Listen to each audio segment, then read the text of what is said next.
Exactly. Unless I've eaten all the cookies, then I know that. But usually the cookie jar's out there and there's just no cookies in it. It's like a decorative bathroom after a chilly night. I don't need it. There better be a toilet in there. Yeah. Or we're going to have issues. Right. Good morning. Good morning. Welcome in. It is that season, though. Since we're on that topic real quick, I want to get this out of the way. Those dumb blue circular big tins of the Danish cookies and the little white butter cookies. God, I hate those. You do? I hate them. You eat them. Yes, I do. Just like I eat the plain white Mother's cookies in the mix bag. Those could go. Those are terrible. Yeah. The only breakthrough I've ever had with toast. It was such. There's no breakthrough. You ate the circus animals first. Oh, always. Okay. And then you go with the chocolate. Yeah. The little chocolate Oreo type. Chocolate Oreo, then the chocolate chip. Yes. Then the white cookie. Yeah. The lonely garbage white cookie. Just plain. Just crap. Nondescript. Yes. Not hot garbage. No, it's just a waste. No sprinkles. No. Nothing. That's like on the blue Danish tent, the butter, like the pretzel with the sugar on top. That's always gone great. First. So there's two ways I've had a breakthrough with those cookies. One takes a lot of work. One doesn't take a lot of work. One, because what I end up having is so we had a situation where we had like 3 bags of those. It was during the holidays. Okay. And so we ended up with like almost a full bag of those dumb white cookies. Mm-hmm. So the first thing I did was I went, oh, hey, look in here in the cabinet. And next thing you know, I'm watching football, doing chips and dip, but I've got this is so fat. I've got a tub of chocolate frosting and the cookie, and I'm dipping. Okay. Let me tell you. Okay, breakthrough. Whole new world. Yeah. And then did you make sandwiches? I did. I made a little sandwich. I did, and then eventually I was like, no, I'm just dipping and eating. And eating milk and dip and eat. So the next year, my daughter and I did this. What we did is we got a double boiler.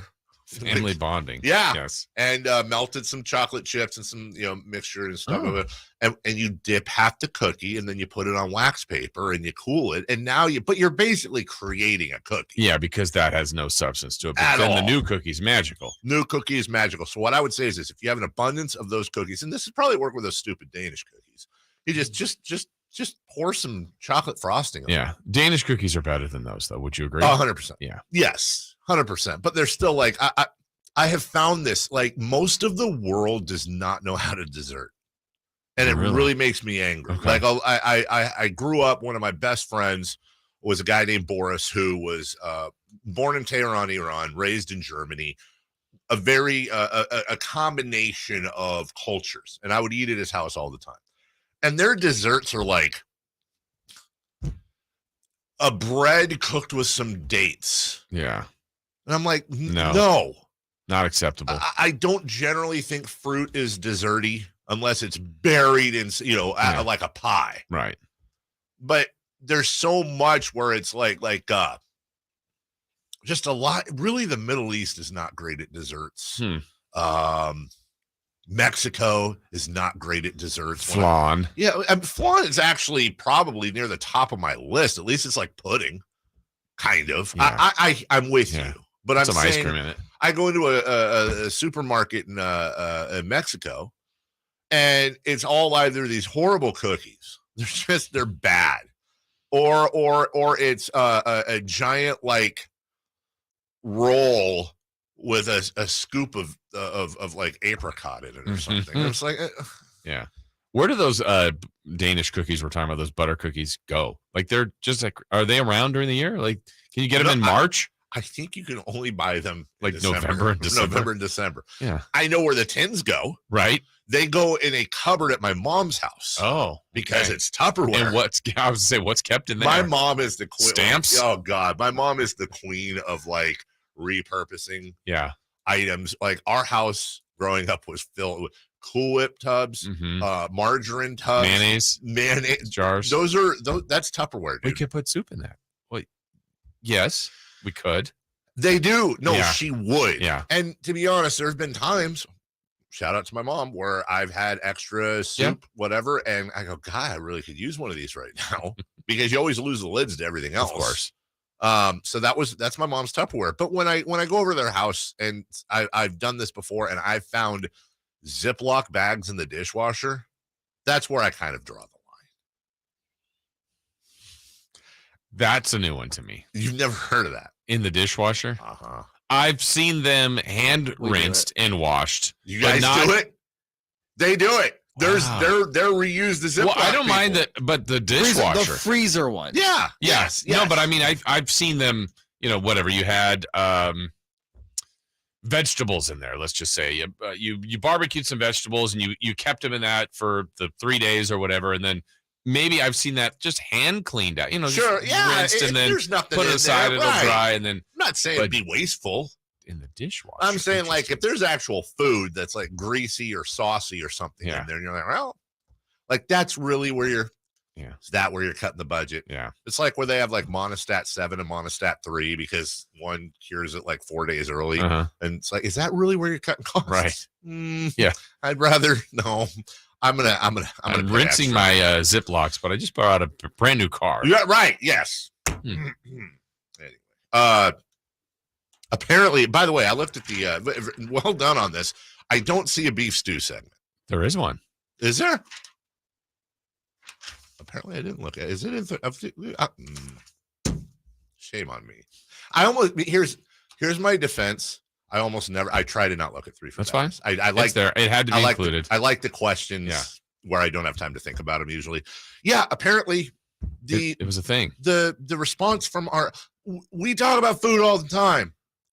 I think I didn't even think about our beef stew segment. I didn't think it was particularly bad or good. Yeah, but we had multiple people talk to us about it. We had one of our coworkers come in and play a message from her husband. Yeah. We had a prominent local journalist reach out to both of us on a group text with a picture of making food. Yes. Because of us. And I went, wow. What is, we were just talking about beef stew. Yes. Apparently it hit a chord. Yeah. We ended up doing chili last night. So that's why you put that poll question out there. Because you were audibling to beef stew. I was 100% audibling to beef stew. And then I call, when I leave here, I always call my wife at work. Hey, I'm going by the store. Hey, I was thinking beef stew. She's like, I was thinking chili. And I was like, really? I mean, I love chili. Won. Well, here's what happened. She said, wait for the kids to get home. And then we'll take a vote. Oh, wow. And I got out. Was it 3-1? 3-1. Wow. 3-1. Even Magoo? Whatever you want. Magoo stabbed me right in the neck. Magoo put his foot down? He put it it's chili or I walk. I wish you could have been there. I love chili. I love chili too. Yeah. It's great. Was it good? No, it's fantastic. Okay. I was really feeling beef stew last night. And no, Magoo's like, well, now you're really feeling chili today. I am 100% feeling chili today. Yeah, Magoo was like, well, I'm good with both. And we're like, no, buddy, you got to choose one. Well, chili. Yeah. And then he finally backed into chili. It's like, okay. And we always make him vote first because if he'll vote the opposite of his sister. Okay. It doesn't matter. It could be like you have a choice: burning in hell for eternity or eating a sundae. Yeah. And if she votes Sunday, he'll be like, "Oh, I'd rather burn in hell." There's some good things to that, right? There's an upside. Is that just out of being a contrarian, or do him and his sister not get along? Well, they get along, but they're very much almost twins because they're a year apart. So they clash a lot. But then I'll look over and they're both, cuddled up on the couch looking at something on her iPad or whatever and laughing. They have their own little language, but no, they're D-bags to each other all the time. You can see it. Like and they're always narking each other out. Yeah. He got a new haircut, went to school, and she, like last night, her big announcement was Mason's friend was making fun of his hair. And he's like, that's what we do. He said my hair was trash. And then I said, your jump shot's trash. And then burned. Right. Whoa, they got each other. It's like a big thing. I guess Magoo trashed somebody. But I'm sorry about that. I just you said it to me first. I said that, but it's not really. It's not really. It's You're really an exemplary young man. So, anyways, lastly, the only other thing I have for you, I told you my mother-in-law is in contract to get a new place. And she's going to one of those senior 55 and older areas. You buy the house but you rent the space on it, right? So you buy the thing, but you rent the space. You have to pay a monthly. I didn't know this. You have to pay a monthly, it's like $800 monthly What do you mean rent like the HOA? What do you? Yeah, it's basically like an HOA. Okay, it's like a big fat HOA, Yeah. right? So okay, whatever. She's buying the thing outright. She's not getting a mortgage. She's doing the thing, whatever. So apparently, we're set to close in like 7 days. Apparently, you have to fill out this. It was lit, Jason. It was a 32-page application. I'm not joking. Yeah. We need your bank account. We need your license, social security number, previous resident, like all this stuff. And I'm like, what? She owns the thing. What? Yeah. She's 71. They're not gonna party. Like, what are we doing here? Right. And then I started thinking, wow, these places probably clean up cash wise because they're all getting the rent and stuff. They're probably getting subsidies from the government. And then, I don't know how to say this right. You probably have a decent turnover. Factually. You probably have it. Oh, because they die. Oh, is that what you meant? That's not what I was thinking about. Wow. Right into the point. It's never going to die is the ability to save money when you're doing a mortgage loan. And that's where my guy Shelby can help you out. Sure, you fill out less paperwork. A lot. I filled out less paperwork. I bought my house. Golly, geez. Right now, Shelby is helping people out. Home equity is really, for so many, your nest egg. You got your 401ks, but you can't touch them until you're older. Got a lot of other stuff. But equity that's a big deal. Well, how about being able to move into a house with 10% equity right there already? How's that? The Equity Builder Program gives first-time home buyers a head start. I wish I'd had this when I was a first-time home buyer. Seriously. You get up to 10% of the purchase price of your home. It's a loan. $450,000 home, $45,000 loan. But if you live in the home for 5 years, the loan goes away. It's yours. It's equity. That's it. You got to be a first-time home buyer. You got to meet a couple of different requirements, income, stuff like that. That's it. Single-family home, you can't go out and buy an apartment complex or something. Guest houses, granny units, in-law quarters could be eligible. Check out the Equity Builder Program right now. One of these days, you guys are going to trust. I know so many of you have gone to Shelby, but those of you on the fence, from a guy yesterday who actually did this is doing the program right now. I was like, wow, free money. Yes, free money. Kind of. Go to refinancewithshelby.com. That is refinancewithshelby.com. NMLS number 279051. The area number 01864354. We have a huge show for you. Kayte Christensen live from Miami. They went out on a yacht last night. G-Man was posting pictures. Kayte did not, despite me demanding that she did. We'll have that discussion. Sean Salisbury, normally yesterday. He will be today, and so much more. Leading off is right now. Let's do it. It's time for Leading Off. Brought to you by Lasher's Elk Grove Dodge, where for over 60 years, their name means a great deal in Elk Grove Auto Mall and online at elkgrovedodge.com. Here's cut number one. Davion moves to the logo straight away, just inside the midcourt line. Drives it hard left, feeds a pass. It's deflected. It's loose. It's up for grabs. Plumlee has it. Races up the floor. Poked away from behind by Davion. It's grabbed by Kevin Herter. We're down to 40 seconds to go. Herter gives it up now to Davion Mitchell, who has a career-high 21 points in this ballgame after that last three-pointer. They're standing here in Charlotte. 28 seconds to go. Kings up 3. Here's Davion for 2 more. He's got the deuce. Kings have a 2-possession lead at 113-108 with 24.2 seconds to go. Mitchell now 9 of 11 on the night for 23 career-high points.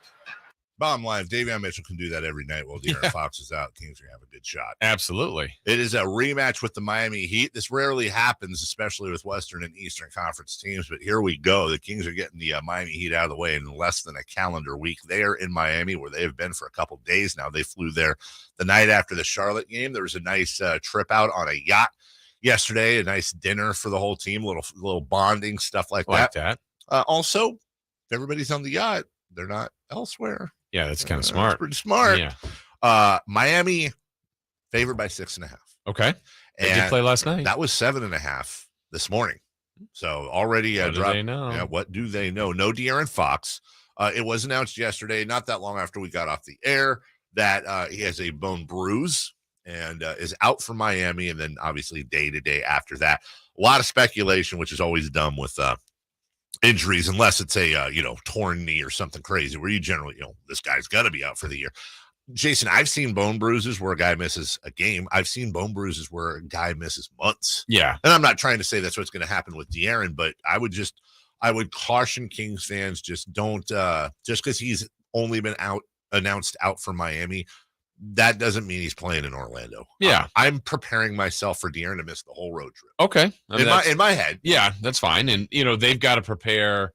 They'll know closer internally what's going on. But I like that the way this road trip at least is spread out. They play Monday, Wednesday, and then not till Saturday, then back in San Francisco on Monday. But, I'm hopeful he'll be back on this trip.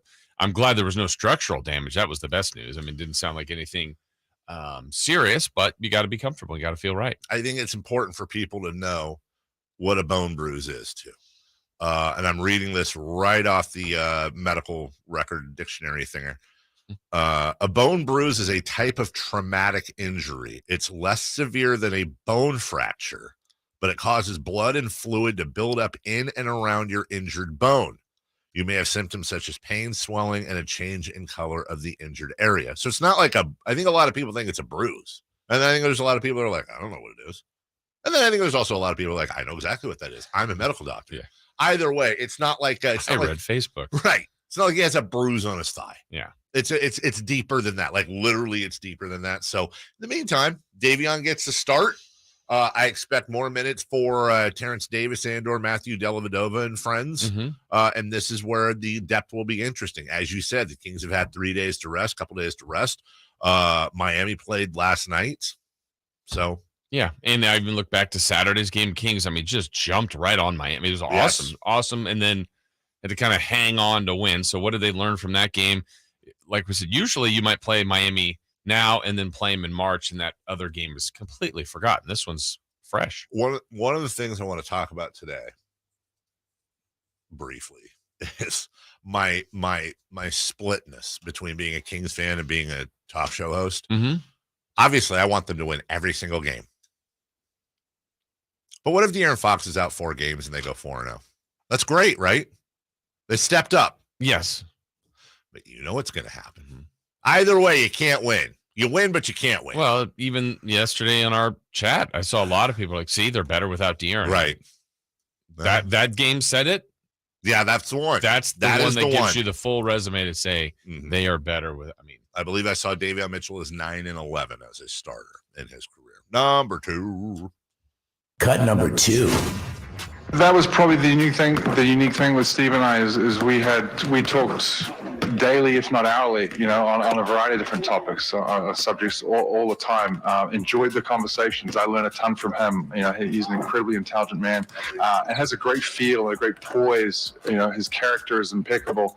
So when we're having these conversations, he's aware of, hey, they're not responding to me right now, or that was not the performance I needed to see out there, and so forth. So we were open with our dialogue, always have been. And so, over the course of, the last week, 10 days, we've just been talking, and I think it came to a head.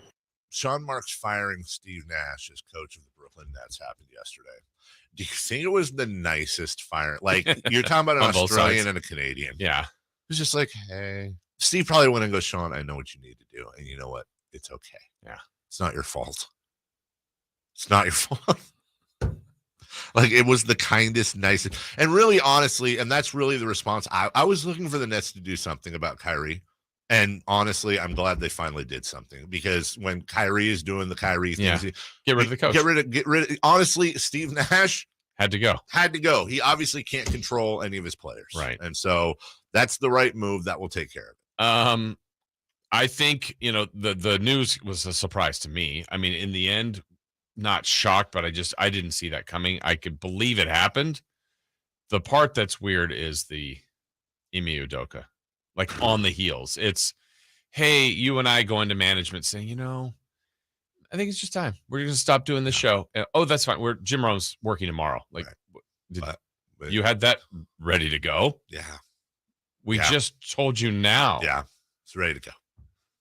Okay. It's not final, but they're sure working on it. Yeah. Which I guess, and it's weird because what Ime Udoka did in Boston was apparently so inexcusable that they fired a first-year coach that brought their team to a finals appearance. But in Brooklyn, it's fine. Yeah. He didn't do it there. Didn't do it there. He didn't suspend him. No. Boston did. Yes, it's fine. He only did the alleged thing. That was in Massachusetts, not New York. Bring him in. It's fine. It's fine. You got a worse job. They're so screwed up there, man. They are so screwed up. And by the way, they thought Steve Nash, they were looking for the Steve Kerr effect there. Yeah. First time, no experience, little experience, I should say. He had some with the Canadian team. Bring him in. Yeah, hey, welcome to the NBA. Here's James Harden, Kyrie Irving, and Kevin Durant. And now Ben Simmons. Yeah, now Ben, have fun. Yeah. Oh, it didn't work. Oh. I mean, besides the obvious of a challenge and all that, like, why is he doing it? What? Right. Got a lot of money. Good guy. Well liked. Just let Kyrie or Kevin Durant be the coach. Yep. That's the only one they're going to listen to. All right. Number 3. Cut number 3. Hey, cut number 3. For the ball at the 1, it's 4th down and goal. Pickett under center. Jet motion. Chase hit. Has it, and he throws it for a touchdown. Chase was handed off on the jet sweep right to left, and as he came to the 5-yard line, he spotted Derek Watt. Watt's second reception of the game, and the Steelers march it 75 yards and score. Well, there's a lot of I've not grown up with an exciting NFL trade deadline. This is kind of a new thing. They've really stepped it up the last few years, and yesterday was fantastic. Yesterday was a lot of movement. Wasn't NBA, but it was definitely more than usual. And not like a left guard for a 7th round pick. Yeah, you had some real names, including Chase Claypool, changing teams. So we'll get to that, including the 49ers. They got involved there too. But when we get back, we had baseball last night, no rain, and was there pitch tipping? I have a question for you, by the way, about this series, Jason. I want to see what your response would be. We'll do that along with the Sacramento connection next. Kings insiders Frankie Cardoselli and Chris Watkins give you all things Kings on the return of the Roar podcast. You know, with these two sitting next to me now, certainly feel comforted. You can sign up for free at SactownSports.com. It may not feel like it all the time, but fall is officially here. The weather may be a little uncomfortable right now. 1 minute it's cool and rainy. The next day it's warm and sunny. Get it. But what can make you comfortable inside is knowing your AC or furnace will be working properly and efficiently for whatever temp it is outside. Take advantage of American Energy's $49 AC or furnace 30-point tune-up today. Make sure you and your family are ready for the changing weather. Call American Energy today, 916-520-9990 or AmericanEnergyAir.com. American Energy, making the uncomfortable comfortable. Life is full of choices. When buying a car, there's only one choice. Northern California's #1 Honda dealer, Stockton Honda. Choose from our great selection and get top dollar for your trade. Pre-order today in person, online, over the phone, with no contract and no deposit necessary. Then simply pick it up when it arrives. Anytime, anywhere, it's all here. StocktonHonda.com. Power Business Technology is proud to be 100% independent, locally owned, and managed Toshiba copier dealer. Local ownership cuts out the red tape, allowing ourselves to never be too busy to personally answer the call when our clients need us. Recognized for excellence in service execution, training, and customer service, we're proud to be named a 2022 Toshiba ProMasters Elite Dealer. Contact us today for all of your business printing needs at 844-POWER-BZ. That's 844-769-3729, or visit us at PowerCopier.com. Hey, it's Nick Cattles, and you should start your holidays right with the amazing Napoleon Prestige line of outdoor cookers from California Backyard. My Napoleon Stainless Steel Pro Series gas grill is turning me into a pro. Think outside the kitchen this year and cook your entire holiday meal on a Napoleon gas grill. Napoleon, their grills are built to last. I'll tell you right now, all made with premium steel that boasts quality. Check out Napoleon Grills today at any of the 4 nearby California Backyard locations. They're always the best in backyard living. Check them out at Napoleon.com. ATM Mortgage. Hi, this is Jeff Tarbell. Are you tired of ever increasing rent payments? Now's the time to look at building your financial foundation, buying your own home, and ATM Mortgage can help. You can reach us today, 916-338-9400. That's 338-9400, or online at atmmortgage.net. ATM Mortgage. License under California CFL and MLS 223-4889. You can't always see bad weather coming, so it's essential that you're able to see through it when you drive.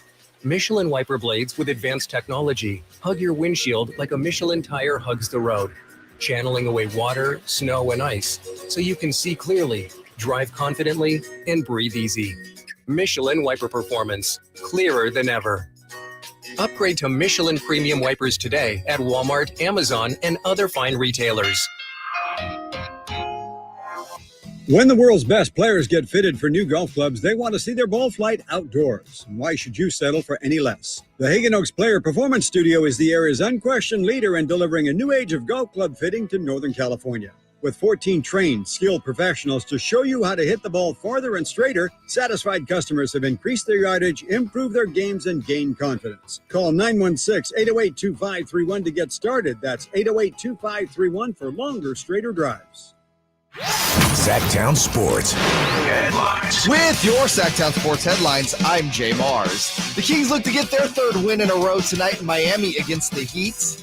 The team will be without starting point guard De'Aaron Fox, who suffered a knee bruise in the team's win Monday in Charlotte. Fox is listed currently as day-to-day. Coverage of tonight's matchup with Miami begins at 3 o'clock with Game Night on Sactown Sports. The Brooklyn Nets have fired head coach Steve Nash after starting the season 2-5. Nash compiled a 94-67 record over parts of 3 seasons in Brooklyn. Assistant coach Jacques Vaughn has been elevated to interim head coach, while currently suspended Boston Celtics head coach Ime Udoka is the frontrunner to take the job full-time in Brooklyn. It was a wild NFL trade deadline yesterday as a record 10 trades took place. Locally, the 49ers dealt running back Jeff Wilson Jr. to Miami in return for a 2023 fifth-round pick. The Falcons traded suspended wide receiver Calvin Ridley to Jacksonville for a 2023 fifth-round pick and a 2024 conditional fourth-round pick. Miami dealt a first-round pick to Denver in exchange for linebacker Bradley Chubb. Other big names that were on the move yesterday: T.J. Hawkinson goes from the Lions to the Vikings. The Bears added wide receiver Chase Claypool from Pittsburgh. More deals happened, and you can read all about them at SactownSports.com. Kings color analyst Kayte Christensen joins the show today at 8 a.m., followed by former NFL quarterback Sean Salisbury at 8:13 a.m. Both of those guests come to you from the Folsom Lake Honda Hotline. Folsom Lake Honda, your one-stop Honda shop. Those are your headlines. Back to the Carmichael Dave Show with Jason Ross.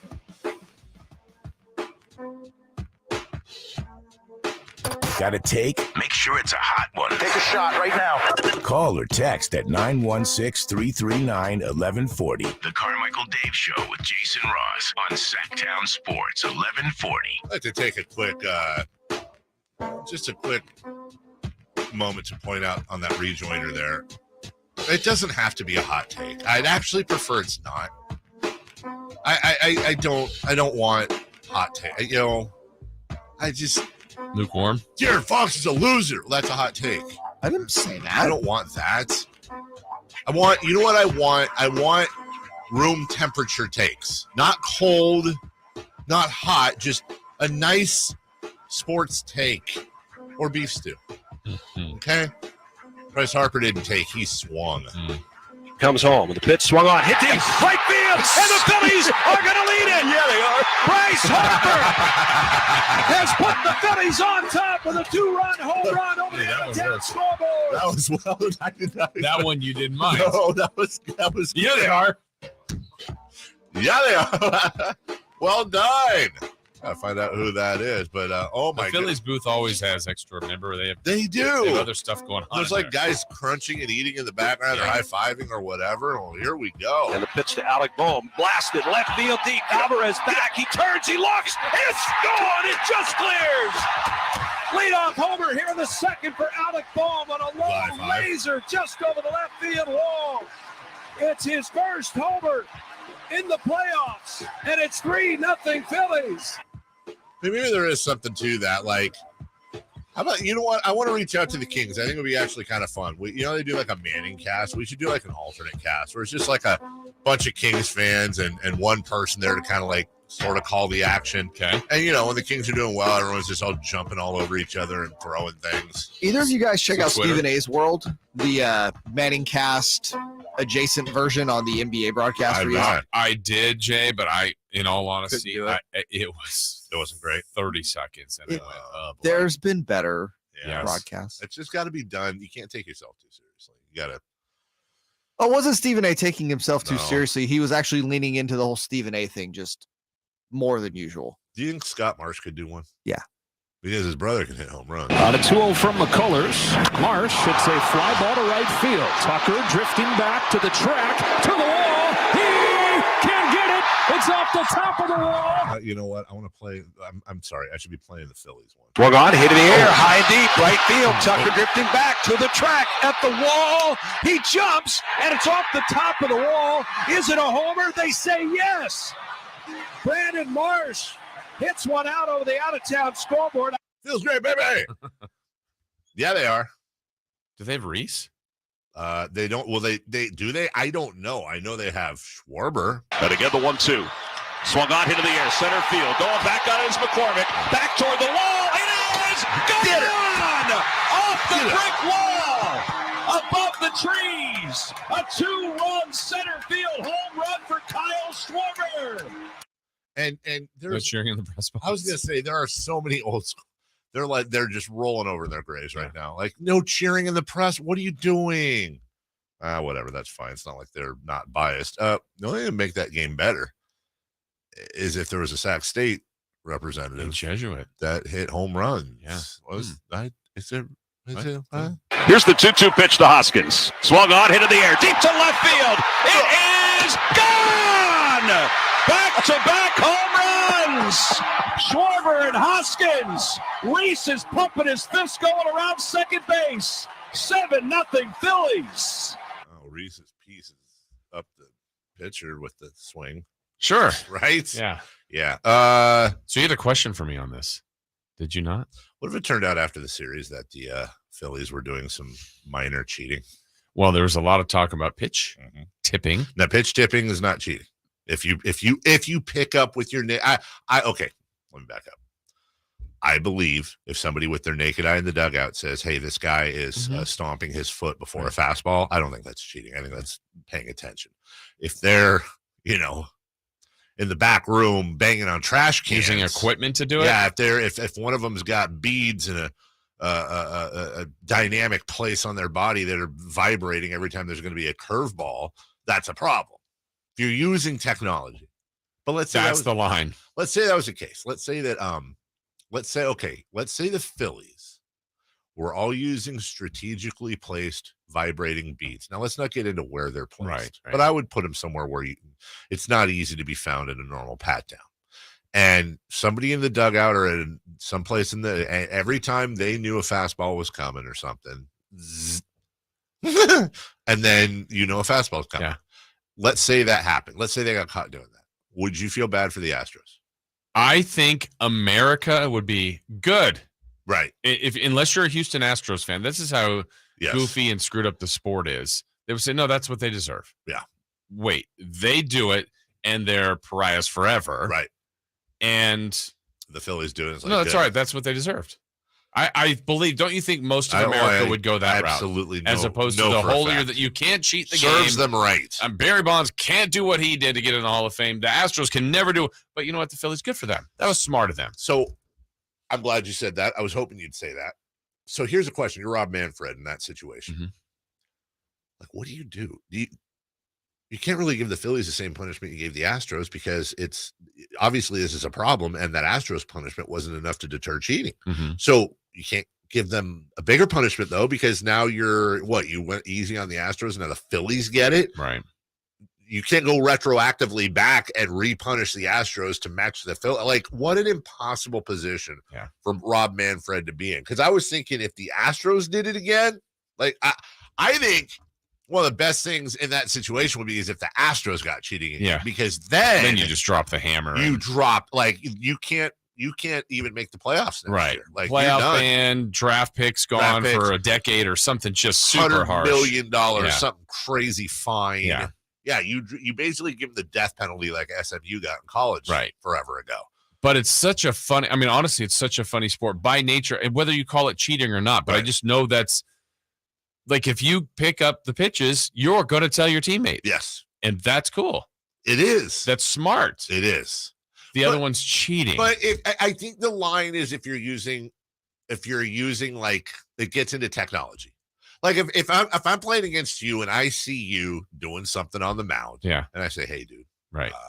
When he does this is what happens. That's observation. That's observe. That's like but that's also the same thing they were getting. It's just the way they were signaling to you. Yes. Different. Well, you're talking about the trash cans, right? Yeah. No, that's the cheat. That's the cheat. Isn't this weird though? No, I see where you're going because, but weren't they also using TVs and stuff and cameras? I think probably figuring that out a little bit better. Maybe literally getting the signs from the catcher, like from center field camera, and like.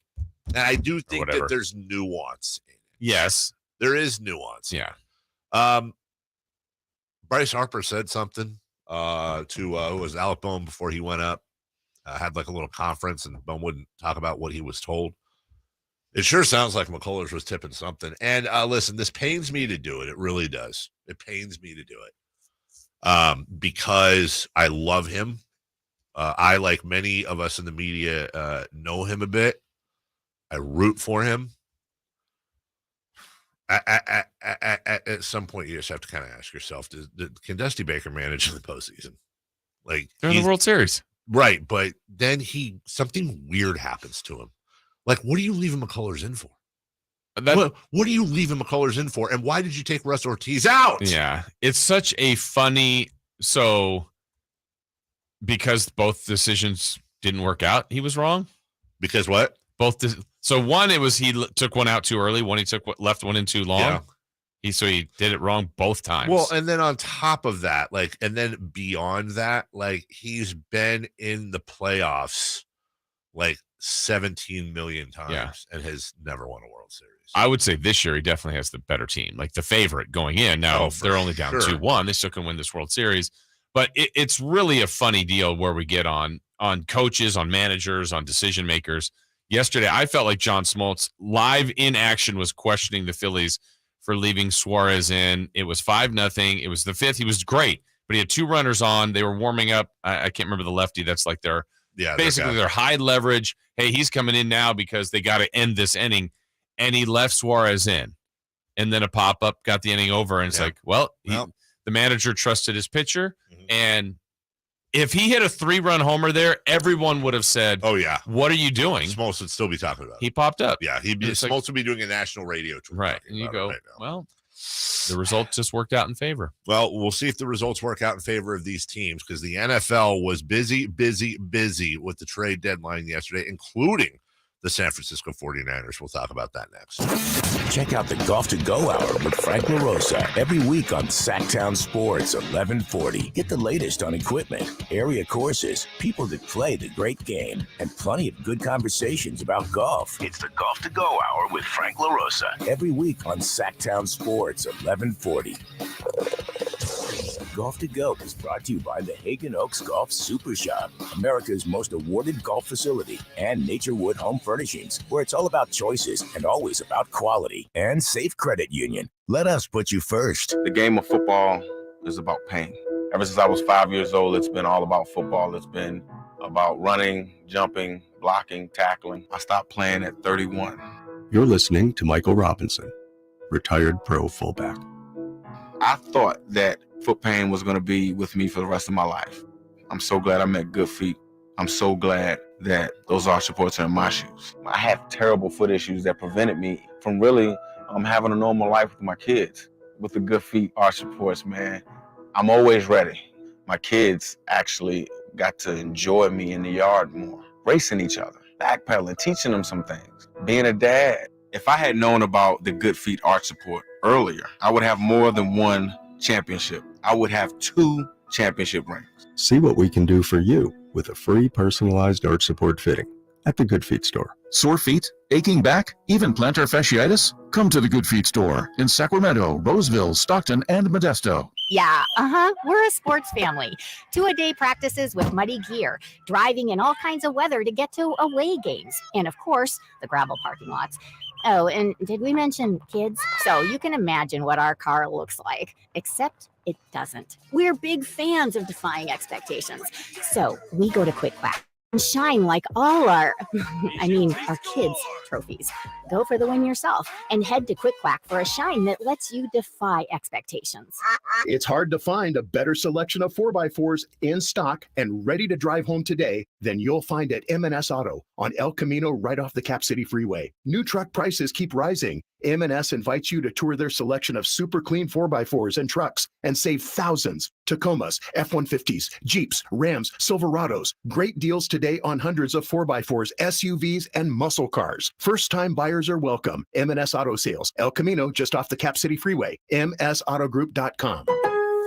It's pro time because at Lowe's, it's Provember. Save big with inventory you can count on, like Flex products or DeWalt power tools starting at just $99. Plus, Lowe's MVPs members earn up to 3 times bonus points per dollar on select items. Save all Provember long.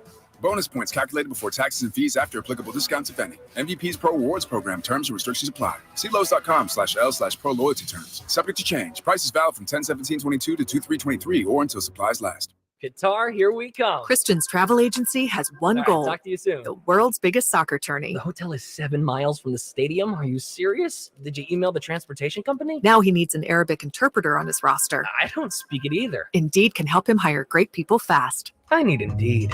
Indeed you do. You can schedule and conduct virtual interviews all from your employer dashboard. Visit Indeed.com/credit and get $75 towards your first sponsored job. Terms and conditions apply. I'm in the great outdoors doing a little Dodge watching with Vince Bloom, the big guy at Lasher's Elk Grove Dodge. Would you look at that? You know, those are some pretty high-powered binoculars you got there, Vince. Yeah, I use them to spot all the Lasher license plates out there. Well, there's bound to be a lot because, you are the big guy after all, and the big guy's known for making great deals on new Ram 1500 Bighorns and Longhorns, Tradesmen and Laramies, crew cabs and quad cabs, 4x4s and 4x2s. I know. Hold on. I see another one. Another what? Looked like it might have been a new Dodge Challenger. I think so. Or a new Dodge Charger. Elk Grove Dodge sells a ton of those, And new Durangos, Chrysler Pacificas, Jeep Cherokees, and the new Grand Cherokee, Jeep Compass, Gladiators, and Wranglers, and the all-new Wagoneer. I've heard Elk Grove Dodge has great deals on those, too. Oh, he's taken off. Oh, I'm sorry. You lose him? Oh, no. Just another happy customer migrating back to Elk Grove Dodge. No surprise there, because for over 40 years, the name Lasher means a great deal. Only at Lasher's Elk Grove Dodge, in the Elk Grove Auto Mall, and online at elkgrovedodge.com. The 94th most popular celebrity from Carmichael. How popular do you want to be? Meets a Celtics broadcasting legend. Celtics are going to go for the win. Everybody here at Golden One Center on their feet. The Carmichael Dave Show with Jason Ross on Sactown Sports 1140. Go to the Sactown Sports YouTube page. Go. If you can, watch us. But, you've also got the schedule on there. You've got I just hiccuped twice, but I don't think it's the hiccups. Remember I told you 2 years ago, I was like, I've never gotten the hiccups on the air. Oh, yeah. I think I'm okay. Because the problem is if I get the hiccups on the air, that's my nightmare because I will have hiccups for literally an hour. And they're all the time. They're like constant hiccups. It would be the funniest, saddest, most listenable, unlistenable radio you've ever heard in your life. Anyways, okay. Go to the Sactown Sports YouTube page and chat and do the ticker thing and all that. There you go. There's my promo. The NFL yesterday, the trade deadline, good for it. It's stepping up. And I appreciate that. I appreciate that there were all kinds of fun moves, including not Nick, but Bradley Chubb. Yes. Moving on. Miami was busy. Miami was very busy. We already had Roquan Smith leaving as well. He moved. He is now a Raven. This is something we talked about with Matt Barrows and we talked about yesterday. Jeff Wilson Jr. for a 2023 fifth rounder. It's not exactly recouping one of those picks they lost, but trying to recoup some of those picks. Calvin Ridley. That one surprised me. Going to the Jags from the Falcons. That's a gamble. Really? I got that? Really? I thought that was just the lowest hanging fruit ever. Wow. I liked it. Bring that up to the press. That and the move, because he was forgotten. Honestly, I forgot about him. Yeah. He's had to wait the whole year. And Jacksonville needs more talent. And if they were able to get him like that, that was a nice move. I'll tell you the one that really, it's not the biggest move. TJ Hawkinson. Oh, that's a big move. I mean, okay. In division like that? It's in division. TJ Hawkinson's a stud. Yeah, I mean, the best tight ends are going Kelsey and Kittle, Waller, whatever, but he's not far behind. He's a really good tight end. You know, the promo said hot takes. Mm-hmm. I'm going to say hot take.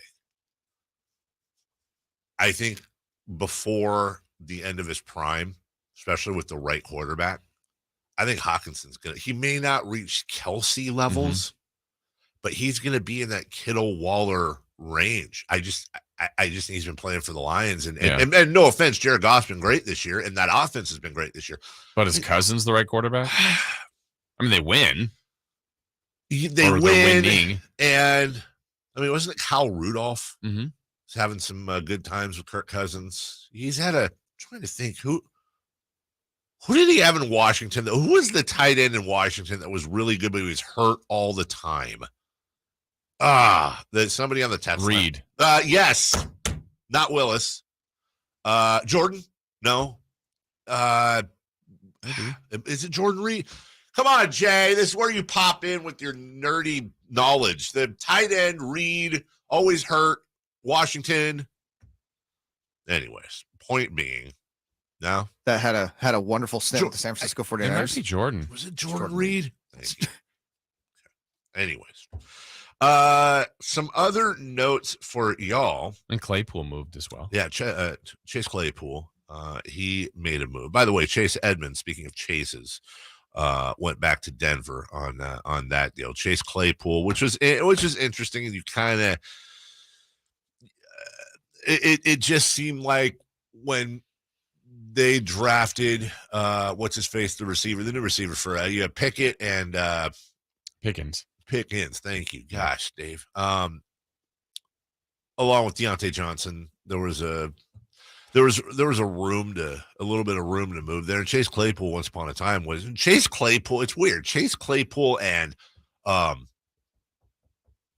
why am I having problems? Juju Smith-Schuster. Thank you. Sorry, everybody. I'm losing it here. Juju Smith-Schuster and Chase Claypool. Remember, once upon a time, you could make an argument that there were arguments. Mm-hmm. These could be the two best up-and-coming wide receivers. And, boy, have they kind of fallen off a little bit. And I think yesterday, too, was as much about who also didn't make any moves, whether it was teams that maybe needed to or could bolster. You know, there was a lot of talk about Dallas making. Yeah. Jerry Jones was saying, we're working on something big. Nothing happened. There was some talk the Rams did it. Yeah, the Rams allegedly were looking after one of the Panthers D linemen, and a huge offer just never happened. It's also about who wasn't dealt. Well, but I still think the Niners had the biggest one, and that was McCaffrey. I agree with you. Yeah. Oh, they did have the biggest one. I mean, Bradley Chubb is a really big deal. It wasn't the only move the Dolphins made. The Dolphins dealt with the Niners again to get Jeff Wilson Jr. To get that pick back, and they gave up a 2023 first rounder. I'm talking about the Dolphins. That was the Niners pick. 2024 fourth rounder. So here's the thing. And there was a little bit of confusion when I tweeted this yesterday.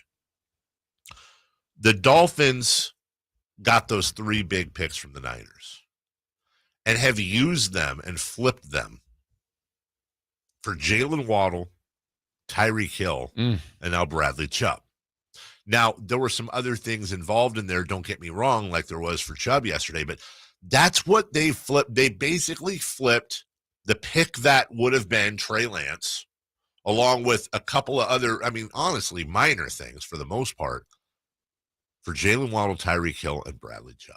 That's how you build a really good team. Yep. And now Miami, I'm not trying to say they're the AFC favorite. The problem with Miami is here's where it sucks. They may end up being the Jazz, the Sonics, the Suns. They're better. Are they better than the Bills or Chiefs? I don't think so. That AFC playoff is going to be amazing. Yeah. That AFC playoff is going to happen. You know, we were saying this about the NBA last year, looking forward to the Suns and Warriors. I understand sometimes it doesn't work out. But if everybody stays relatively healthy and we've got Tua, and who would have thought this a year ago? And we got Josh Allen and Patrick Mahomes and Tua. Right. But Tua has really come into his own, and obviously he has some phenomenal things to throw to. The Raiders. Especially off of last week. Now, they did a lot of their stuff in the offseason, but doesn't mean you can't add and see what you're missing. And I mean, there's obviously, they need some help, something, a shot in the arm. Yeah. Or, and I hate to say this, you know, I don't think Raider fan is a fan of this, but maybe you go, okay, listen, here's the bottom line here.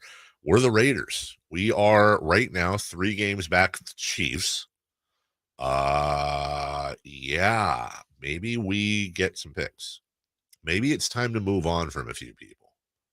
Maybe it's time we look at moving some talent because and we punt, pun intended, on the season. Do you think 2-5 is you're 2-5 and you're in a division with the 5-2 Chiefs and the 4-3 Chargers? Yeah. We had said, remember, after they won their last game, like they could run off a bunch in a row here. Yes. And their encore to that is a 24-0 shutout in New Orleans. It's the worst game I've seen them play in a long time. Oh, yeah. Just hideous. It was just. Didn't have a chance to win. Non-competitive. Awful. We'll take a break. Listen, what is happening in Brooklyn? It is the drama that everybody except Brooklyn fans love, and maybe even they do as well. We're not even talking about Kyrie Irving today. We're talking about what happened on the coaching side. Steve Nash is out. Let's get into what's going on there next. You want the inside scoop on the Sacramento Kings? Cattles and Rami are giving it to you. Tune in every Thursday at 4 p.m. for an exclusive interview with a member of the Kings coaching staff. You know, when you're talking about Foxy, we're going to utilize his speed. We're going to make sure the floor is spaced so he can get to the paint. Keegan has the potential, and we have no doubt in our minds that he'll be a huge part of our winning in the future. From your local sports leader. Sactown Sports. Hi, this is Joe Cordell with the law firm Cordell & Cordell. Divorce can be complicated, especially if children are involved. If you're a father and want to protect your role in your children's lives, remember Cordell & Cordell. We've helped men with matters like these for 30 years, and we'd love to help you. Contact Cordell & Cordell to schedule an appointment with one of our firm's Sacramento area attorneys, a partner men can count on. 500 Capitol Mall, Suite 2060, Sacramento, California, 95814. Online at CordellCordell.com.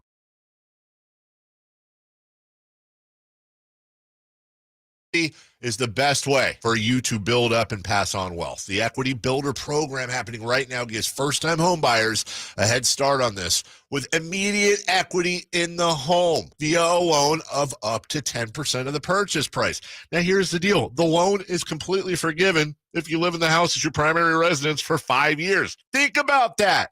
A $450,000 home. You make about $80,000.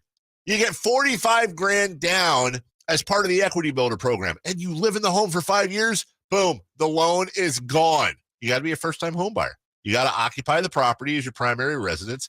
That's about it. Couple of other things, and you're good to go. That's it.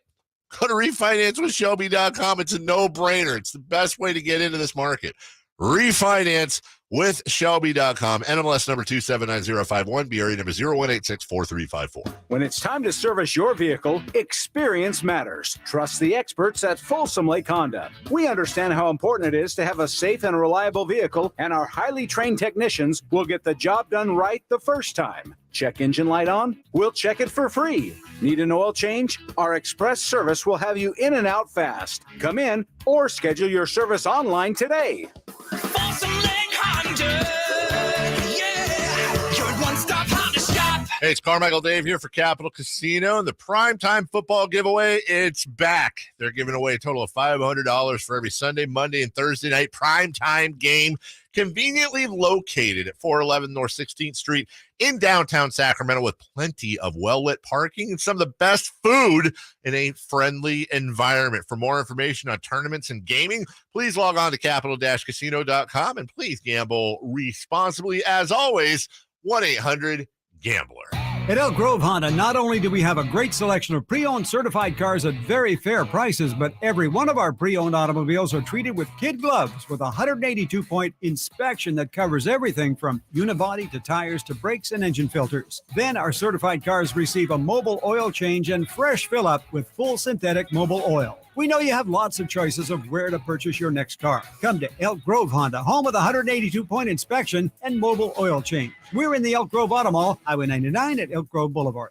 Servicing your vehicle has never been so easy. At Northern California's #1 Honda dealer, Stockton Honda. Schedule your next service appointment anytime, anywhere at StocktonHonda.com. It only takes a minute to schedule, and our award-winning service team will have you back on the road in no time. Oil changes, tires, parts, and more. Anytime, anywhere, it's all here. StocktonHonda.com. You've heard the saying, penny wise, pound foolish, right? It means you do something that will save you a little bit right now, just pennies, but that ends up costing you pounds in the end. People put off tuning up their furnace because they don't want to take the time or spend the money to get it done. But it only takes 90 minutes and costs just $87, which is just pennies compared to the huge problems and expenses that can rack up if you don't get your furnace tuned up. You'll also save money on your energy bills, and your system will last longer. So don't be penny wise and pound foolish. Call Bell Brothers for a precision tune-up and professional cleaning today. Our number is 916-444-1234, or find us online at thenosurpriseguys.com. The No Surprise Guys, Bell Brothers. Capital City Honda has a great selection of certified pre-owned vehicles. Right now, get 0.99% APR for 24 to 36 months on certified Civics and CRVs. Plus, new Hondas arriving daily with no dealer markup. We're the Tire Center, your place to buy your next set of tires. From 24-month tire road hazard coverage to 15-mile complimentary towing at Cap City Freeway by the Hagen Oaks Golf Complex. CapCityHonda.com. Lease loyalty for current owners of any 2012 or newer Honda goes toward cap cost or down payment assistance. With approved credit, $42.94 for 1,000 finance. Down payment varies based on credit rating plus TTNL. See dealer for details. KHTK AM and HD1 Sacramento, KYMX HD2 Sacramento. From the Power Business Technology Toshiba Studios, It's Sactown Sports 1140.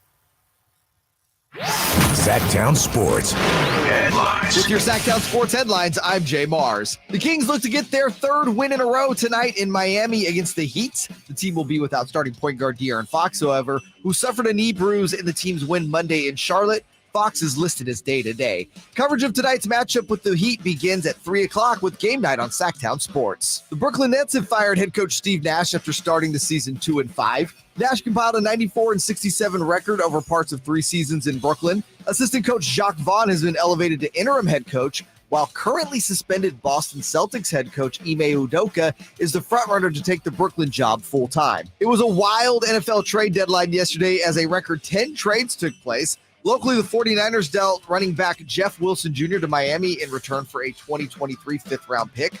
The Falcons traded suspended wide receiver Calvin Ridley to Jacksonville for a 2023 fifth-round pick and a 2024 conditional fourth-round pick. Miami dealt a first-round pick to Denver in exchange for linebacker Bradley Chubb.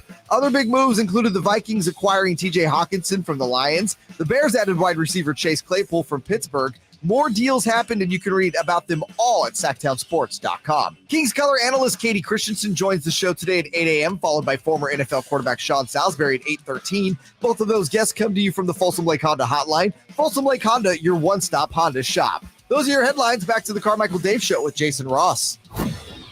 It's the Carmichael Dave Show. He's on the microphone when he's not on the microphone. He's playing a song, and when he's not playing a song, he's on the microphone, and then boom. With Jason Ross. Jay, hey, my headset's Text or call the show at 916-339-1140. It's the Carmichael Dave Show with Jason Ross on Sactown Sports 1140.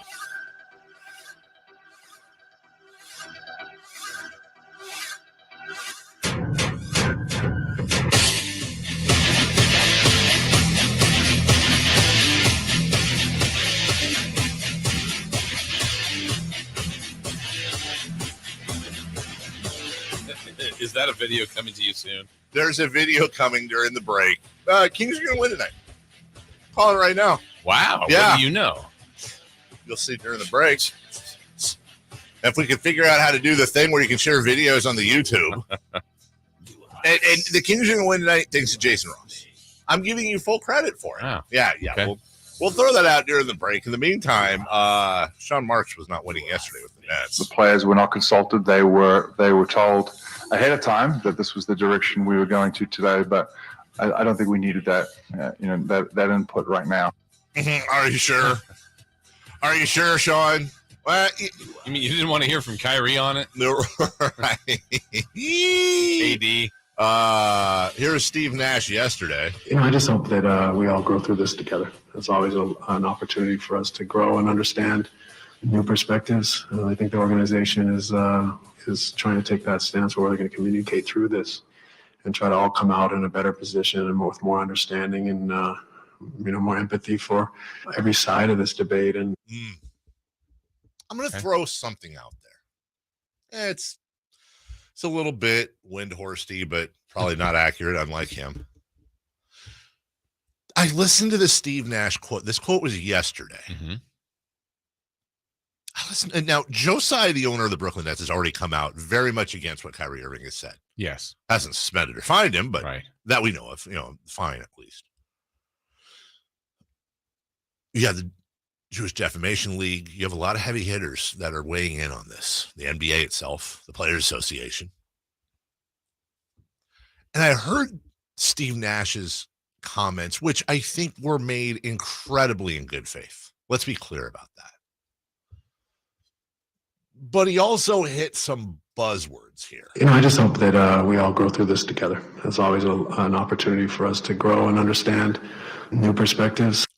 Understand new perspectives. Let's keep going. I think the organization is trying to take that stance where we're going to communicate through this and try to all come out in a better position and with more understanding and more empathy for every side of this debate. And every side of it, I don't think. Listen, I love Steve Nash. He both sides did there. That's both sides in that argument. There's, at least according to Josiah and many others, there's not a both sides right to what Kyrie did. There's one side. It was wrong side. Steve Nash, I do not believe got fired because he made those comments yesterday, but I do think it's very interesting. It would be interesting to take a deeper look and say, you know what? You are the front face of our organization, and you just effectively both sides a thing that the owner came out, who rarely speaks publicly and was very one sides on the whole thing. I don't know that that's the straw that broke the camel's back, but I do think I would be very shocked if that was not talked about yesterday. Yeah, I think all of this is on the table, right? Yes. How they're playing, one, first and foremost. Yes. Communication between coach and players. Yep. Star players. Yep. Now Ben Simmons has missed a couple of games, but even just him, incorporating him, getting the most out of him. Are they doing the best by him? Handling, I think, difficult stars in Kyrie Irving and Kevin Durant. And they've underachieved. But I still think the most bizarre about all of this, I'm not stunned, Dave, that Nash is gone. Yeah. By all accounts, it sounds like this was mutual, and I'll give everybody the benefit of the doubt Sure. on that. But the fact that Udoka is like in the hopper, ready to go, and it just seems like it's a matter of time that he's the next coach. And it's not even a situation whether or not he can coach. It's just, is this the right thing for this organization right now? Yeah. I'll tell you this much. I also think, and I don't claim, Jason, nor do you, to know the internals in Brooklyn, but everything we hear and we heard last year, Jacques Vaughn is incredibly highly respected by that team. And Jacques Vaughn, remember, it wasn't that long ago when Steve Nash got hired, there was a lot of conversation about why is Jacques Vaughn, who, listen, coached 3 years in Orlando and was terrible. That was a terrible Orlando team.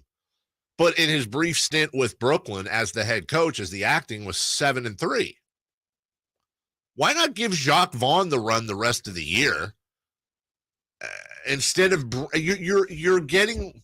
By the way, am I wrong in saying that of all the things that are dramatic or have been dramatic with the Brooklyn Nets, that Steve Nash is the least dramatic? Yeah, there's no drama from him. Right. He may not be a good coach. We don't know. We don't know. Really, I don't think we know. But you're dealing with a team that has stars, but flawed stars. So you move Steve Nash aside, let Jacques Vaughn take over, who already has the respect of the team, who already obviously knows the playbook. If anyone knows what's wrong with that team, it's Jacques Vaughn. Former player, great player at Kansas, nice NBA career, and has 4 years of head coaching under his belt. He's been on that bench. Give him the shot, but you're going to bring in the drama. That's no question. Ime Udoka is a good coach. What he did last year was nothing short of dang near miraculous, considering, as you always point out, where Boston was at a certain point during the season. But you want to bring that in now, 5 minutes after defending Eastern. Every time Ime Udoka has coached a team, they've made it to the finals 100% of the time. And you're 5 minutes after he just got booted out of Boston, and you're just going to bring him down the road? To your point, what are you doing? Yeah, unless any of this was already happening. Like, did Nash get wind of this? I mean, it just seems awfully fast. Well, and Kevin Durant said in the press conference, and either he's lying or he's not. How'd you find out about it, KD? I was taking a nap. I rolled over to my right. He actually said the direction. I rolled to my right. I looked on the screen, and Steve Nash was fired. I was shocked. He used those. I was shocked. Now, how are you going to coach a team that has – here's something you also take a step back at. We live in an NBA world right now, Jason, where as of right now, and it's not like this is anything new. You can go back to last year. But right now, LeBron James, Anthony Davis, Ben Simmons, Kevin Durant, and Kyrie Irving are 3-11. You're talking about, I mean, let me put it this way. If I threw a lineup out with Kyrie Irving, LeBron, Simmons, Durant, and Anthony Davis, and that was your starting five in an all-star game environment, is there a starting five that beats them? Maybe, but you probably have to think for a while. Right. And it's going to have Giannis and Jokic, and I mean, that's a damn good starting. That is 5-4 plus Simmons, bona fide superstars. And they're horrible. Right. They're terrible. And I don't know why it's so bad in Brooklyn. And that's just where it gets you to the dysfunction. I think about it. It just all starts to layer on top of each other. The refusal to get a vaccine last year, which cost games for Kyrie Irving to play, cost continuity. Dealing Harden to get Simmons, that broke up whatever chemistry they did have. That big three initially didn't play that many games together. The second big three now hasn't played enough games together. Here's Simmons missing games. And as you said, they lost last night after leading to Chicago. The Nets did, and they're 2-5, 2-6, 2-6 now. Certainly a long way to go. They can recover from this, but I don't know is that going to be the coach that did that? Is that them getting it together? I still think that people think there's a ton of talent, but it just feels broken. Just to show that this isn't a this season thing, and we already know that, but just to put it in perspective, the Brooklyn Nets were actually above 500 last year and were in the play. There were 70. The Lakers and Nets were 77 and 87 last year. That's the combined record of all those folks that we just talked about. Yeah. Of 5 perennial all-stars, including Simmons. 5 perennial all-stars. That's their record. That's just I'm not even including Russell Westbrook. You're talking about a New York and Los Angeles franchise. The marquee franchise, one of 2 marquee franchises in the NBA, if you count the Celtics still. And the Brooklyn Nets, who have really supplanted the Knicks as far as relevancy in New York. And they're terrible, and they have stars. They're not just crappy like the Knicks, right, with Julius Randle and company. They have superstars. So what do? They should trade with each other. I personally Let them trade with each other. Is there a combination there? And oh, by the way, I am a tiny bit surprised. There was no way that Josiah was going to do. He was very much hamstrung, the owner of the Nets, with Kyrie with vaccine stuff, but he wasn't happy about it. Well, surprised that this latest situation with Kyrie. When I first heard it come out and I saw Josiah doing his thing, there was part of me that expected him to release him and really go after his contract. Because I think Josiah could make the argument that, hey, listen, he's not living. There are character clauses in every contract. Right. There's ammo. There's a conversation there. Sure. I don't think we're done in Brooklyn by any means with that whole deal. But Steve Nash, hey, you know what? Props to him because he's going to get paid a lot of money to hang out on a beach. We'll take a break. When we come back, well, Jason's in my favorite time of the year. College football rankings are out. We'll talk about that. We got Gold Gloves as well. And the fallout from our stew conversation yesterday. We'll do that next. The Kings East Coast road trip continues Wednesday in Miami. Fox stutter step, right side, jab step, rainbow on the way. He's got the bucket. It's the Kings. It's the Heat. Coverage starts at 3 p.m. on Sactown Sports. My daughter is in middle school, which means my car has to put up with, well, girls opening the door when their nail polish isn't quite dry, or soccer kids kicking the door shut with muddy cleats, or when their school crush shakes up a soda and opens it right in front of my bumper. So you can expect my car to look a mess, but I defy expectations. Thanks to Quick Whack, I don't have to look like middle schoolers are running this show, even though they kind of are. Head to Quick Whack for a shine that lets you defy expectations. Without the ones like you, who work tirelessly to keep things running, everything would suddenly stop. Hospitals, factories, schools, and power plants, they all depend on you. No matter the weather, emergency, or time of day, you're the ones who get it done. At Grainger, we're here for you 24/7, with supplies and solutions for every industry, and access to product specialists ready to help. Call, clickgrainger.com, or just stop by.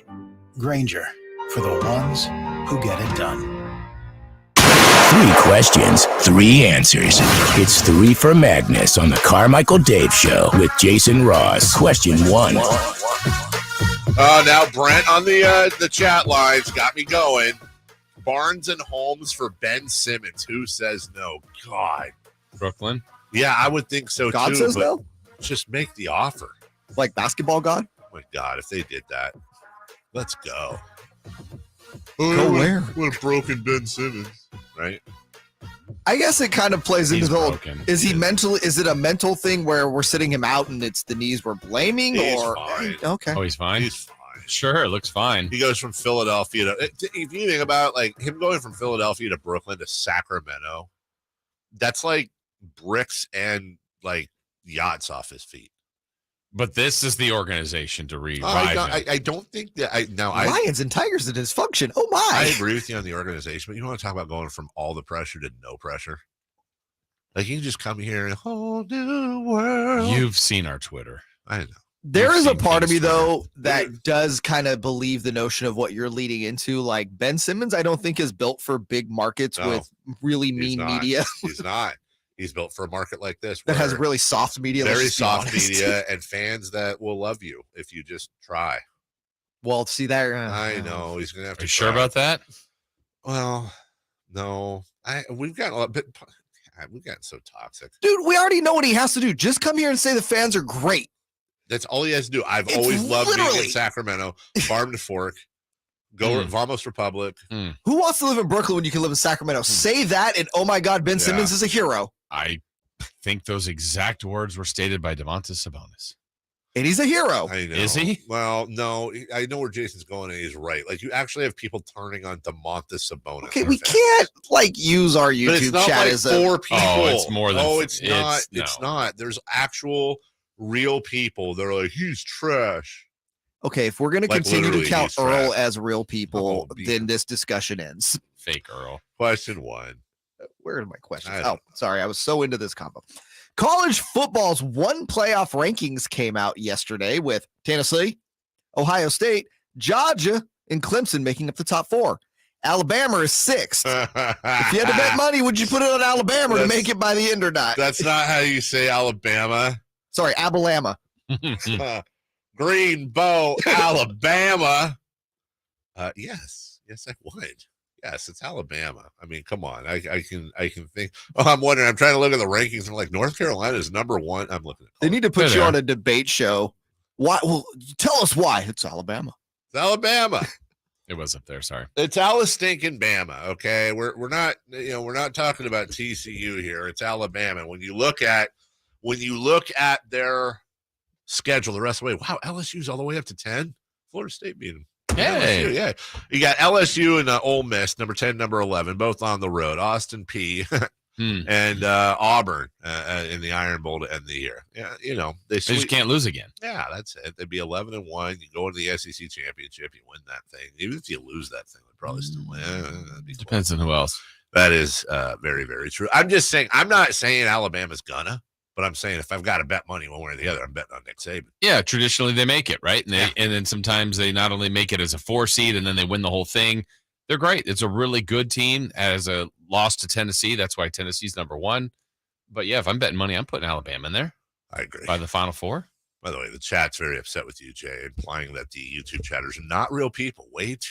There are some in there that are not real. Way too hate our listeners. You hate. Just say you hate people that listen to the show. No, I don't hate people listening to the show. I hate people that view it. Oh, wow. Okay, number 2. Big difference. I'm kidding. I love YouTubers. Except I love YouTubers. Except Earl. I love Earl. Nolan Arenado won his 10th Gold Glove in 10 seasons. That's a lot. According to Jason Ross, this is very impressive. Yeah, it is. So. Would you rather win a Gold Glove or a Silver Slugger? Gold Glove. It's gold. It's a cool looking trophy. Well, I'm just like, who won the Silver Slugger at any position last year? Yeah, it's for the best second base hitter. But Madison Bumgarner. Right. Like, nobody knows anything about a Silver Slugger. Gold Glove is Gold Glove. And plus, it's kind of cool because when you're arguing about who's a better player, you can always throw in like, well, Barry Bonds had 5 Gold Gloves, even though he sucked in the outfield, but he had 5 Gold Gloves. It's a popularity contest, and also it's almost like being a senator or something. Like once you get in, it's really hard to get you out. Like I'm not saying Nolan Arenado does. Once you're a Gold Glover, you're considered just elite. Exactly, and you pretty much get it every year unless you stink. I'd rather have the Gold Glove. I would too. I just go on trophy. I think that looks really cool. Have a gold I agree. Glove the Gold Glove is a sick looking trophy. Sick. It is sick. The Silver Slugger is just like a couple bats. Yeah, right. Silver. How did sick become a term for something? I awesome? don't know. We're not. It's sick, dude. Also, did you see that guy's car? It was diseased. But what? Okay, but really though, why do we not hold the Silver Slugger award in higher? Given how much of the game is on offense, right? Right. Yeah. And it's like, nobody, to your points, both of you, I don't think anyone cares about the Silver Slugger award. Best hitting first baseman this year against the Silver Slugger. Yeah. But why don't we care with the game being so predicated on offense? We're talking about home run chases, triple crowns. Because all we care about is MVPs and Cy Youngs and Gold Gloves. Because that's the way it's always been. Is it maybe because the MVP award is almost like the best Silver Slugger at this point? Yes. That's what it is. It's repetitive. Yeah. The MVP is the best Silver Slugger and occasionally a pitcher. Okay, I'll take that. Occasionally a pitcher. The baseball awards are stupid. They're just weird. They're just weird how they're set up. Like NBA, it's like, MVP, all first teams. They have first teams now in baseball too. They do, but like no one. It's like the draft. Baseball is an outlier. Would you guys agree? There's too many awards in baseball. Yeah. Because what you essentially now with the DH, is there even Silver Slugger for pitchers anymore? No, they don't hit. That's right. No, they don't. So hit. Either way, you're giving out 18 of these things. I know, but baseball, like, it's the one sport nobody cares about the minor leagues. Like college football, college basketball are here. Nobody cares about that. River Cats aside, nobody cares about the minor leagues. In baseball, nobody cares about the draft. Football and basketball drafts are huge. They're world events. Baseball draft. Do you even know when the baseball draft is? June. Is it? But is it? Is it? Yeah, I don't know. They have a lottery system now. That's fun. Neat with lottery balls and everything. Yeah, they're all tanking for the Webben Stojakovic. Right. A's have a great shot at the first pick, actually. Hey, who's the big baseball prospect coming out? Oh, you know the guy from the guy who's going number 1, Wichita Bryce State. Harper. Yes, baseball's an outlier. LeBron Harper. Number 3. Question 3. All right, so I wasn't here yesterday, but apparently there was a massive conversation about Stew and soup. It was maybe 5 minutes at Max. most. Yeah. Probably more like 2 minutes, but golly, did it strike a nerve. Yes. So how many people made stew or soup last night based upon the show yesterday? You did. Well, chili. I made chili and honey cornbread. Soup. Oh, you did? What'd you make? Well, it was crab soup, but then there's going to be another one because I can't eat them. My sister-in-law is in town, so my wife and sister-in-law had that. But vegetable soup is being vegetable soup. Man, crab soup, you can't eat it. Yeah, no. I had stuffed peppers. Oh. Well, stuffed peppers, very underrated. Yeah. Very yummy. You know what else underrated? Stuffed tomatoes. Yeah. Never tried it. Stuffed peppers. Oh, same stuffed idea. peppers are wonderful. Yeah. Yeah, but you do. But yeah. vegetable soup today. Looking forward to it. That's the thing. See, and here's the other thing. Like, had we made beef stew last night, I'm going home. I'm having a bowl of Day beef 2 is stew. better. Day 3 is even better. I completely agree. Now, chili is also fantastic the next day and the day after. What did you have with the chili? Honey cornbread muffins. Perfect. Homemade. Ooh, the muffins. I don't know why, but cornbread muffins to me so much better than just a slab of cornbread. I completely agree with you. Really? Yeah. It's more portable. It falls apart less. Yeah. That's true. Yeah. I don't know that they're better. I think they're both really good. No, I'm not turning down a slab of cornbread. Don't get me wrong. Do you guys top your chili with anything? I'd like to. Yeah. Cheese for sure. Yeah. Yes. I like a crunch. So you put some sort of chips in there or something. You mean like you'll Just crumble a little Fritos top. or something? Yeah, if I can. You know what I like to? I don't have to. I'm but- with you. I like adding a crunchiness. I like putting Cheez-Its on top. Okay. Same idea. Sour cream. If we have them, which we usually don't, oyster crackers are good. I mean, yeah, you put Cheez-Its on. Dude. I just. No, I'm telling you, it's. Yeah, I'm with Jay. I do put sour cream on top of mine. A little dollop of sour cream. in the That's middle. good. Gives it a creamy texture. Well, Am I missing something else? You know what else it does too? It makes you go to the bathroom. Greases the greases the wheel. The shoot. Yeah. It's a little Freedom! It's a little helpful. But yeah, no, next time. Or are you having leftovers today? You know I am, but here's the thing. Do you have Cheez-Its in the house? I think we do.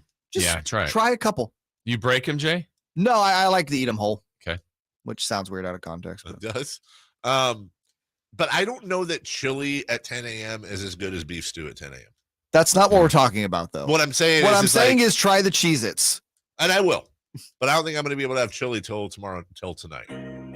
Yeah, it feels like You know what I'm PM saying? thing. Right? Chili is in your face. Like beef stew just kind of happens. Chili? Do you put anything else on it? And sometimes we'll put like some scallions on top, but that's not my preference. It's generally just cheese and sour cream. Yeah. You know what I might do today for lunch? Here's the other thing about chili. I might have myself a chili dog. Oh wow! I haven't had a chili dog in a long time. There's gonna be a G-Man loves him some chili Oh, dogs. G-Man. He loves hot dogs. G-Man loves himself some hot dogs. There's going to be a fine bouquet in my house when everybody gets home today. Hey, ladies and gentlemen, welcome in. And let's talk about my good friends over at American Energy. It is fall. Heaters are going. It rained yesterday. What is this weird droplets coming out of the sky? And you know what? It's the perfect time of year. I'll be in Portland this weekend where it's just nice and sunny. Nope, it's going to be cold and rainy. Hey, take advantage of American Energy's 30-point tune-up today. It's just $49, and they tune up your AC, your furnace, get everything going nice and smooth, just like the chili. Been around since 1981. A+ with the Better Business Bureau. Make sure you and your family are ready for the changing weather. Call American Energy today, 916-520-9990, or visit AmericanEnergyAir.com. That's AmericanEnergyAir.com. American Energy, making the uncomfortable comfortable. All right, we have an update on De'Aaron Fox for tonight. Let's take a look at De'Aaron and Davion and how they do in the starting lineups. We'll do a soft preview of tonight's game against the Heat. Katie at 8, Sean at 8:13, Kings tickets at 8:27. We got you locked in for the next hour and a half. Don't go out. The place to tell you if the 49ers are contenders or pretenders. It's a pretty big deal. I've been a fan of the 49ers since, 84. Your home for 49ers news and talk. Sactown Sports. Your local sports leader. ATM Mortgage. Hi, this is Jeff Tarbell, and for 30 years I've been helping Northern California homeowners and home buyers achieve their goals. When everyone else has gone silent, we're still here to help. You can reach us today, 916-338-9400, 338-9400, or online at atmmortgage.net. ATM Mortgage. License under California CFL and MLS 223-4889. Northern California's #1 Honda dealer, Stockton Honda, is also Northern California's #1 Honda certified pre-owned vehicle dealer. Come see our amazing selection of quality pre-owned vehicles. We have something for everyone. Don't shop dealer to dealer trying to find the perfect used car. Stockton Honda has the selection, financing, and savings you want. Plus, get top dollar for your trade. Anytime, anywhere, it's all here. StocktonHonda.com. One claim based on 2021 total new and Honda certified pre-owned vehicle car sales from American Honda Motor Company's own one report. Golf to Go is brought to you by the Hagen Oaks Golf Super Shop. Here's Frank LaRosa. Golf Digest Guy Yoakum compiled 10 things we learned from Arnold Palmer on and off the course. First, invent a system and own it. Arnie described it as a whole way of playing. 2, always dress the part. He said the neatly appointed golfer gives the impression that the course and people are special. 3, remember the kids. Arnie always signed for them, and much of his foundation is devoted to kids. 4, walk and walk some more. 5, a good grip comes first. Arnold was given the grip at age 3 by his dad, who said, don't ever change it. 6, hit the ball hard. 7, it's all about the driver. When I drove the ball well, he said, I was usually tough to beat because my game flowed off that. 8, accept the mysteries of the game. Sometimes you lose your game, he said, and there isn't much you can do about it. 9, imitate your heroes. Byron Nelson was Arnie's role model, and all these years later, Palmer has been an inspiration to many. 10, get it to the hole, he said. If you do that, you'll at least give it a chance to go in, which, if I'm not mistaken, is the object of the game. Arnold Palmer is sorely missed. That's your Golf to Go. I'm Frank LaRosa. Sactown Sports Headlines. With your Sactown Sports headlines, I'm Jay Mars. The Kings look to get their 3rd win in a row tonight in Miami against the Heat. The team will be without starting point guard De'Aaron Fox, however, who suffered a knee bruise in the team's win Monday in Charlotte. Fox is listed as day-to-day. Coverage of tonight's matchup with the Heat begins at 3 o'clock with Game Night on Sactown Sports. The Brooklyn Nets have fired head coach Steve Nash after starting the season 2-5. Nash compiled a 94-67 record over parts of 3 seasons in Brooklyn. Assistant coach Jacques Vaughn has been elevated to interim head coach, while currently suspended Boston Celtics head coach Ime Udoka is the frontrunner to take the Brooklyn job full-time. It was a wild NFL trade deadline yesterday as a record 10 trades took place. Locally, the 49ers dealt running back Jeff Wilson Jr. to Miami in return for a 2023 fifth-round pick. The Falcons traded suspended wide receiver Calvin Ridley to Jacksonville for a 2023 fifth-round pick and a 2024 conditional fourth-round pick.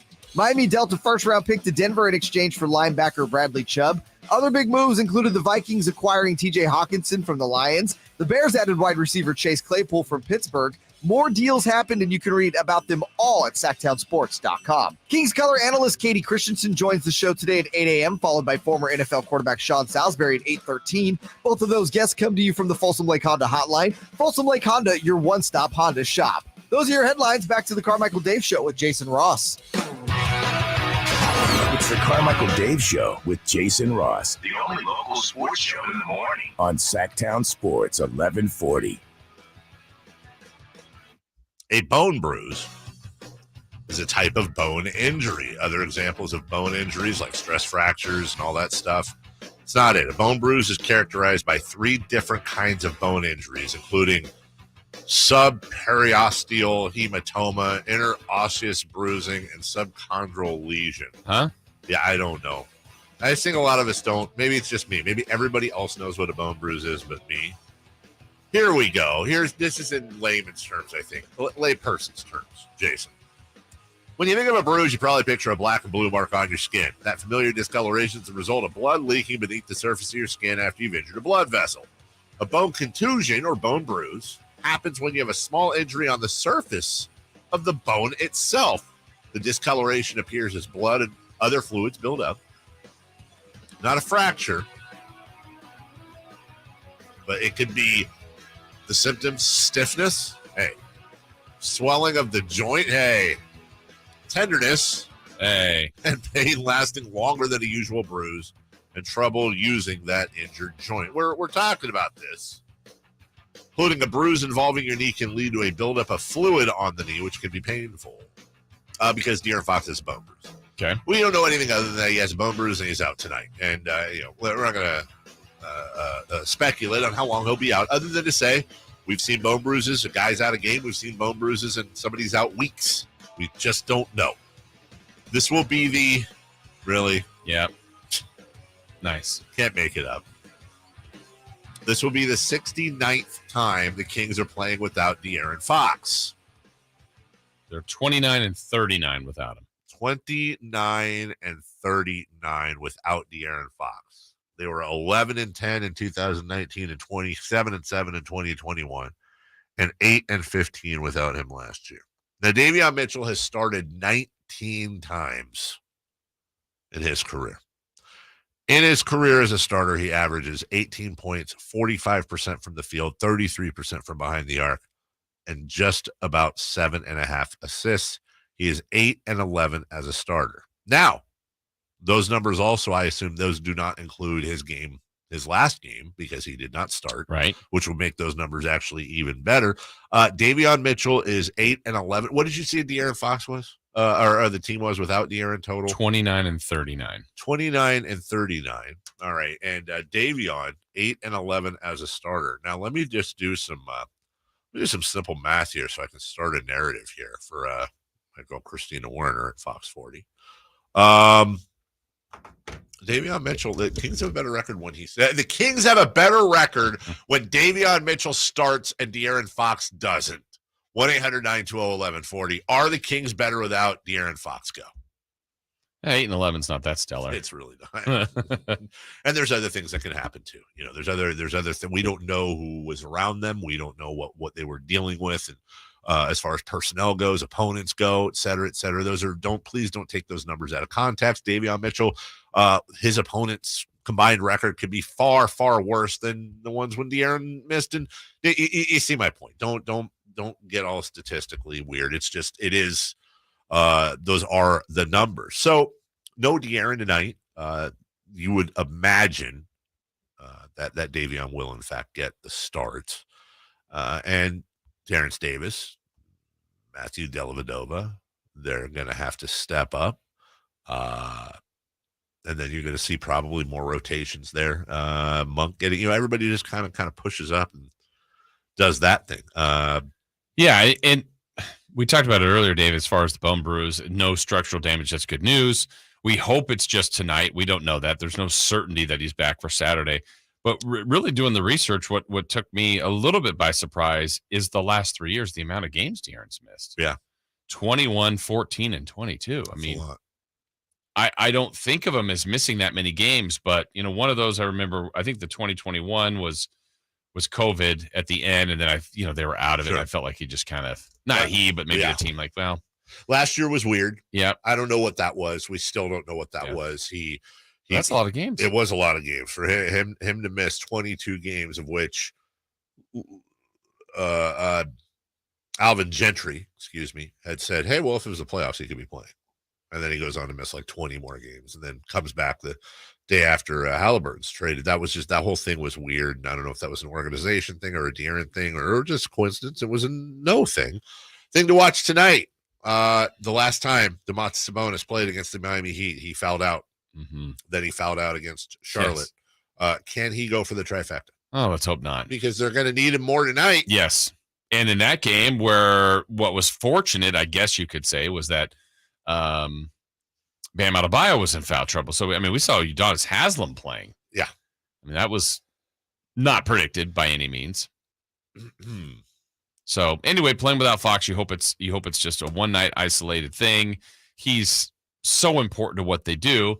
And Mitchell was not playing well until last game. At all. Yeah, he clearly had his best game, maybe his best game as a King. He was great. I think I want to talk to him. I think I don't know that he'd admit it, but I think he hurt his shoulder in game. I want to say game one. He took a crash, and I want to say it was in game one, and that shoulder was not right. And a lot of times they don't want to. Players do not like talking about injuries during the season, especially if you're trying to play through it, because you don't want other teams scouting that and then forcing you to go that way. I really think something happened with Davion's shoulder, and I think he's getting minutes and feeling better now. Now, we'll see. Let's see what he does tonight. He's not going to go, what was he, 9 of 11? Right.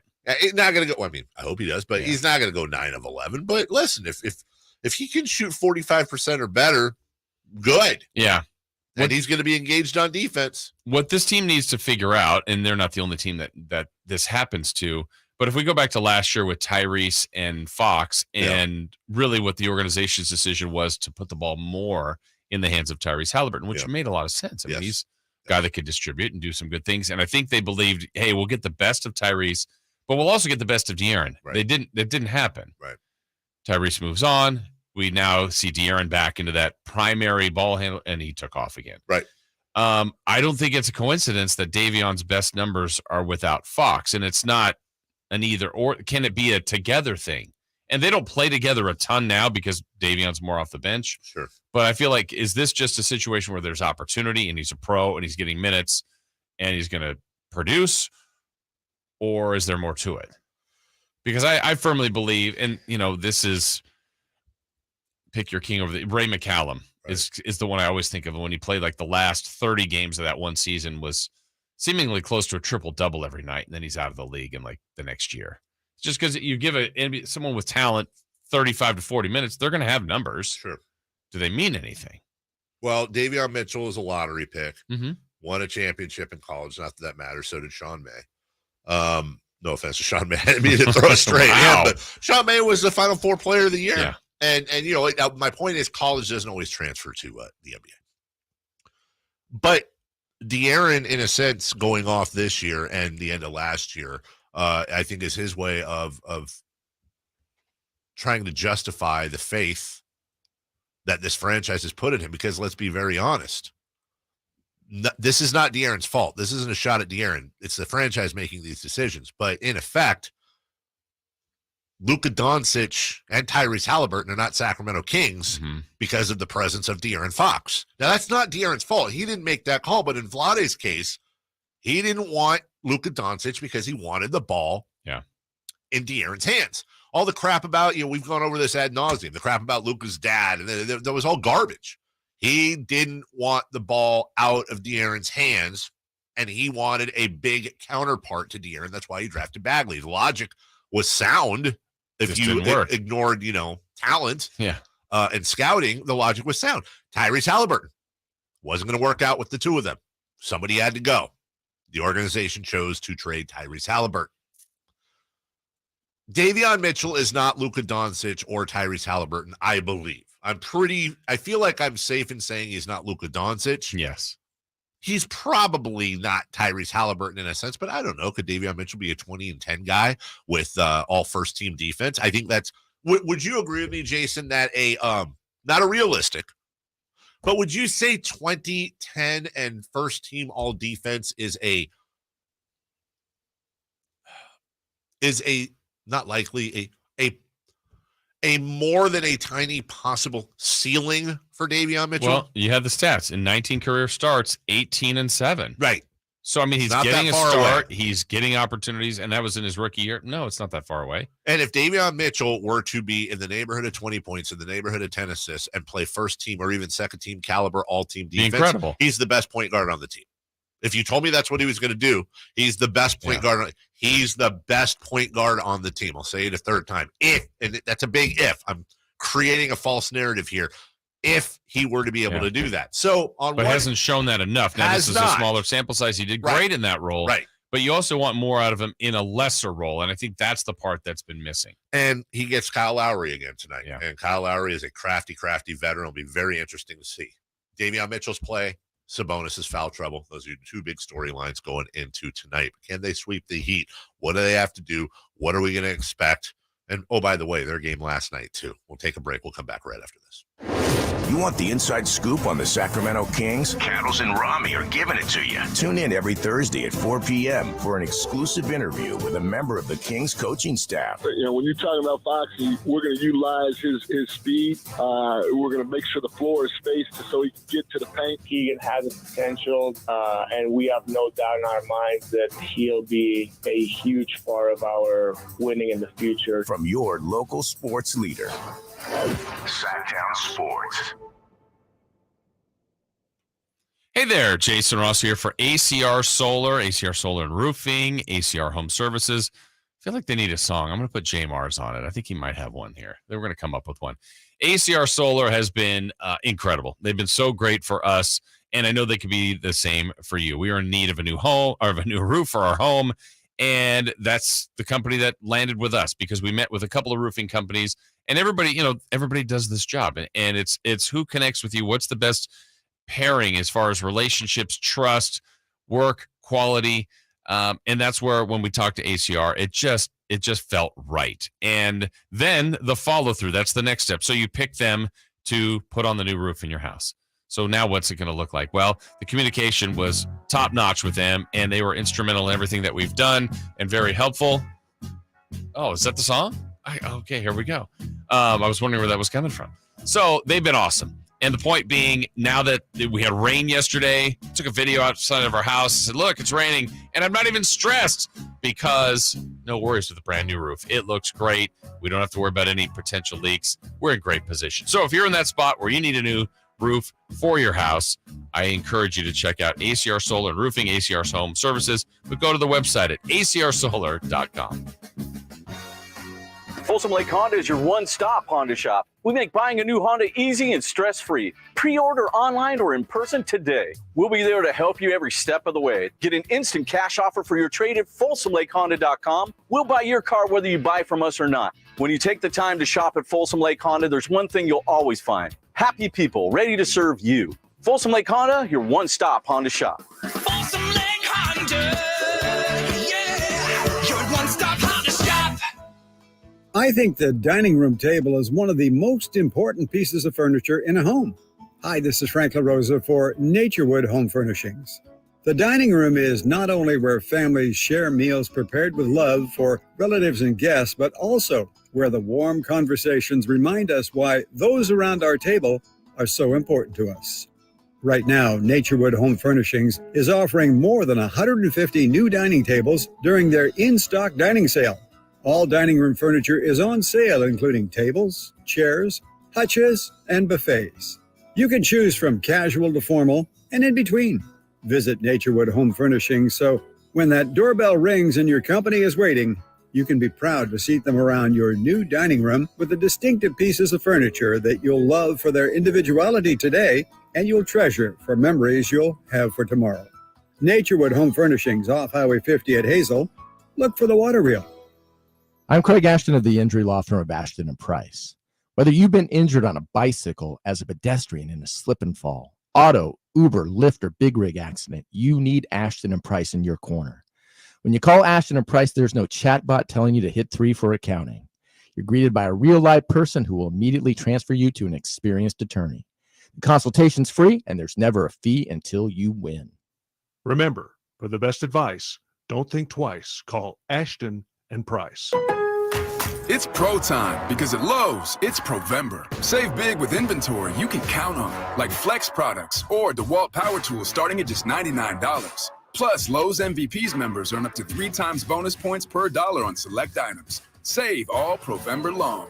Bonus points calculated before taxes and fees after applicable discounts, if any. MVP's Pro Rewards Program terms and restrictions apply. See Lowe's.com/L/Pro Loyalty terms. Subject to change. Prices valid from 10/17/22 to 2/3/23 or until supplies last. Qatar, here we come. Christian's travel agency has one All right, goal. talk to you soon. The world's biggest soccer tourney. The hotel is 7 miles from the stadium. Are you serious? Did you email the transportation company? Now he needs an Arabic interpreter on his roster. I don't speak it either. Indeed can help him hire great people fast. I need Indeed. Indeed you do. You can schedule and conduct virtual interviews all from your employer dashboard. Visit Indeed.com/credit and get $75 towards your first sponsored job. Terms and conditions apply. You know they've been here for a combined 50 years. Hey! The Carmichael Dave Show with Jason Ross on Sactown Sports 1140.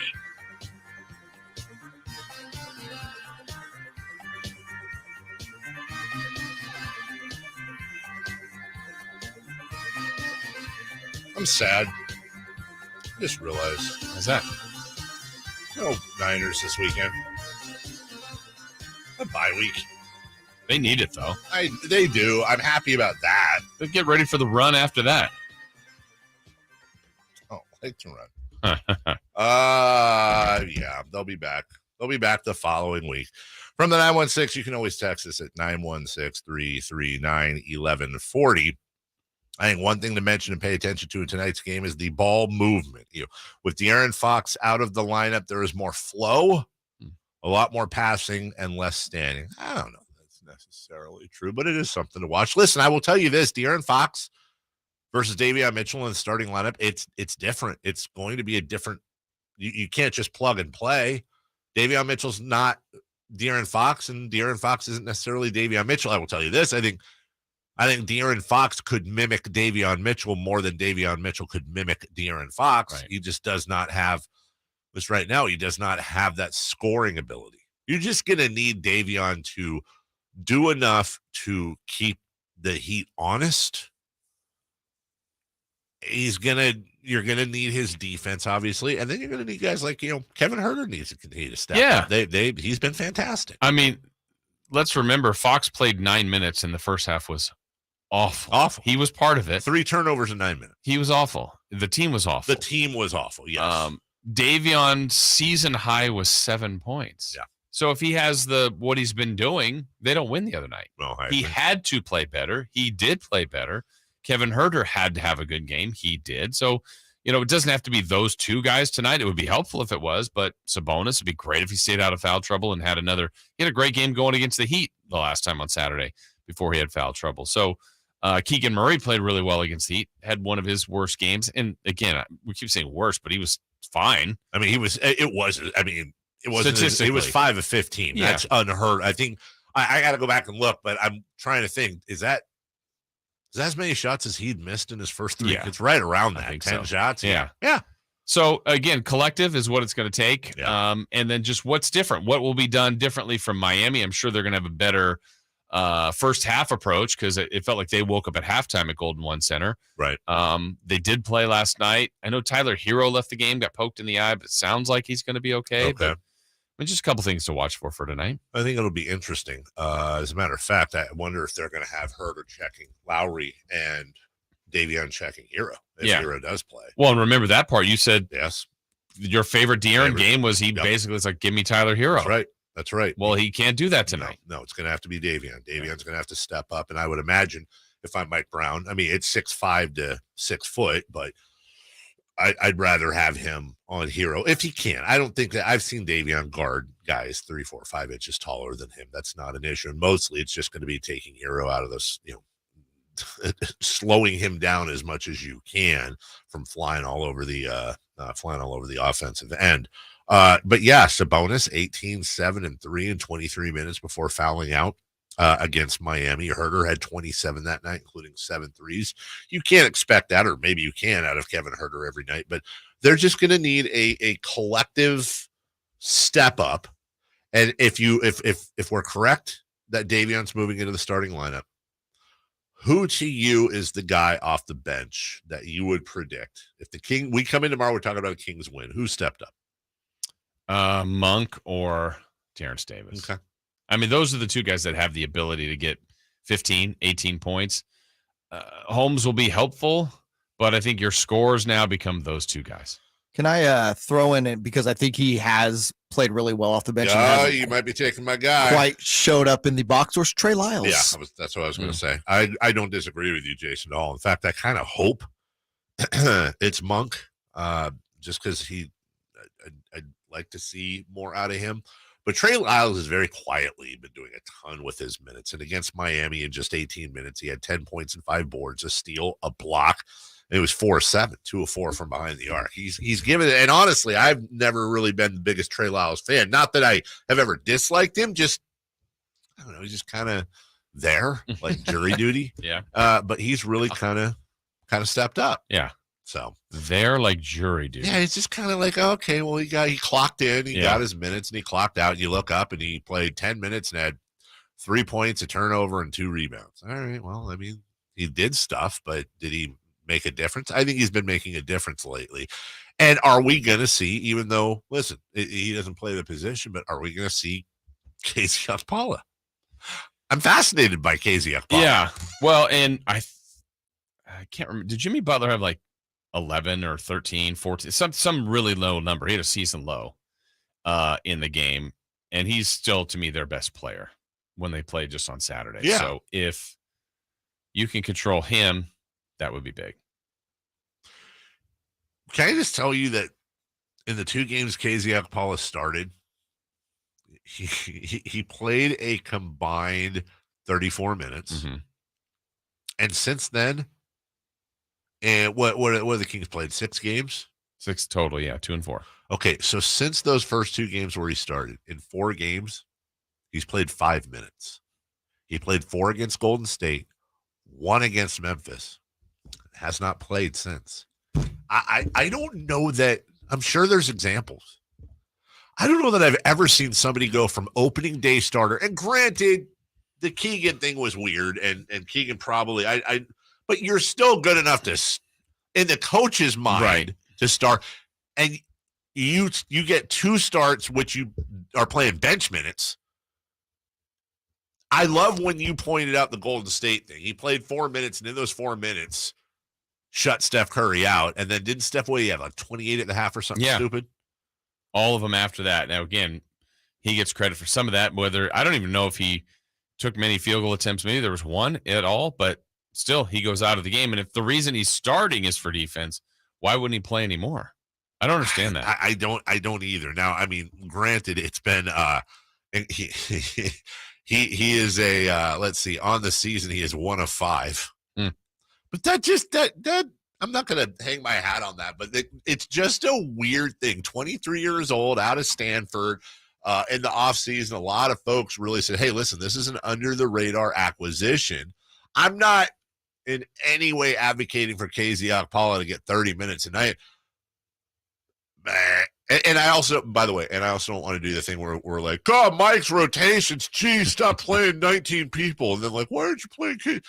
But just how do you go in talent evaluation from starting to you can't get on the floor in 2 games? Yeah, I honestly do not understand that. If I didn't know, by the way, this isn't it. And I'm not trying to start rumors. I'm telling you, this guarantee you this isn't it. But if I was an outsider looking at that and you just showed me the numbers, I'd say that's a doghouse move. Right. Like, what did he do in practice? Yeah. What happened? Which certainly doesn't seem to be the case, but yeah. I can't imagine that's the case at all. 1-800-920-1140 if you want to call. 916-339-1140 if you want to text. Want to remind you here real quick, we have Kings tickets. This is still Brooklyn, right? National TV. To go see a game that right now, of course, Brooklyn will be all better by then, but let's hope on national TV the Kings get a chance to take out Kyrie and KD and maybe Ben Simmons and possibly Ime Udoka and whoever else is there. We've got tickets for you to go to that game. That's Jason Ross, Patented Kings Trivia at 8:27.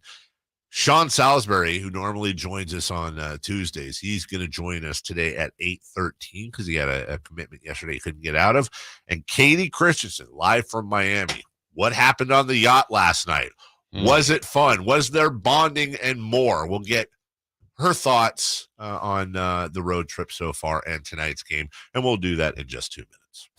Log on to Sactown Sports' YouTube channel following every Kings game this season for the Sactown Sports Games Recap. Carmichael Dave, Nick Cattles, Rami Makloff, and Chris Watkins interact with you directly after every Kings game all season long. Subscribe now and get notifications by searching for Sactown Sports on YouTube. Kings get the victory, and the celebration continues on Sactown Sports, the flagship station of your Sacramento Kings. Hi, this is Joe Cordell with the law firm Cordell & Cordell. Divorce can be complicated, especially if children are involved. If you're a father and want to protect your role in your children's lives, remember Cordell & Cordell. We've helped men with matters like these for 30 years, and we'd love to help you.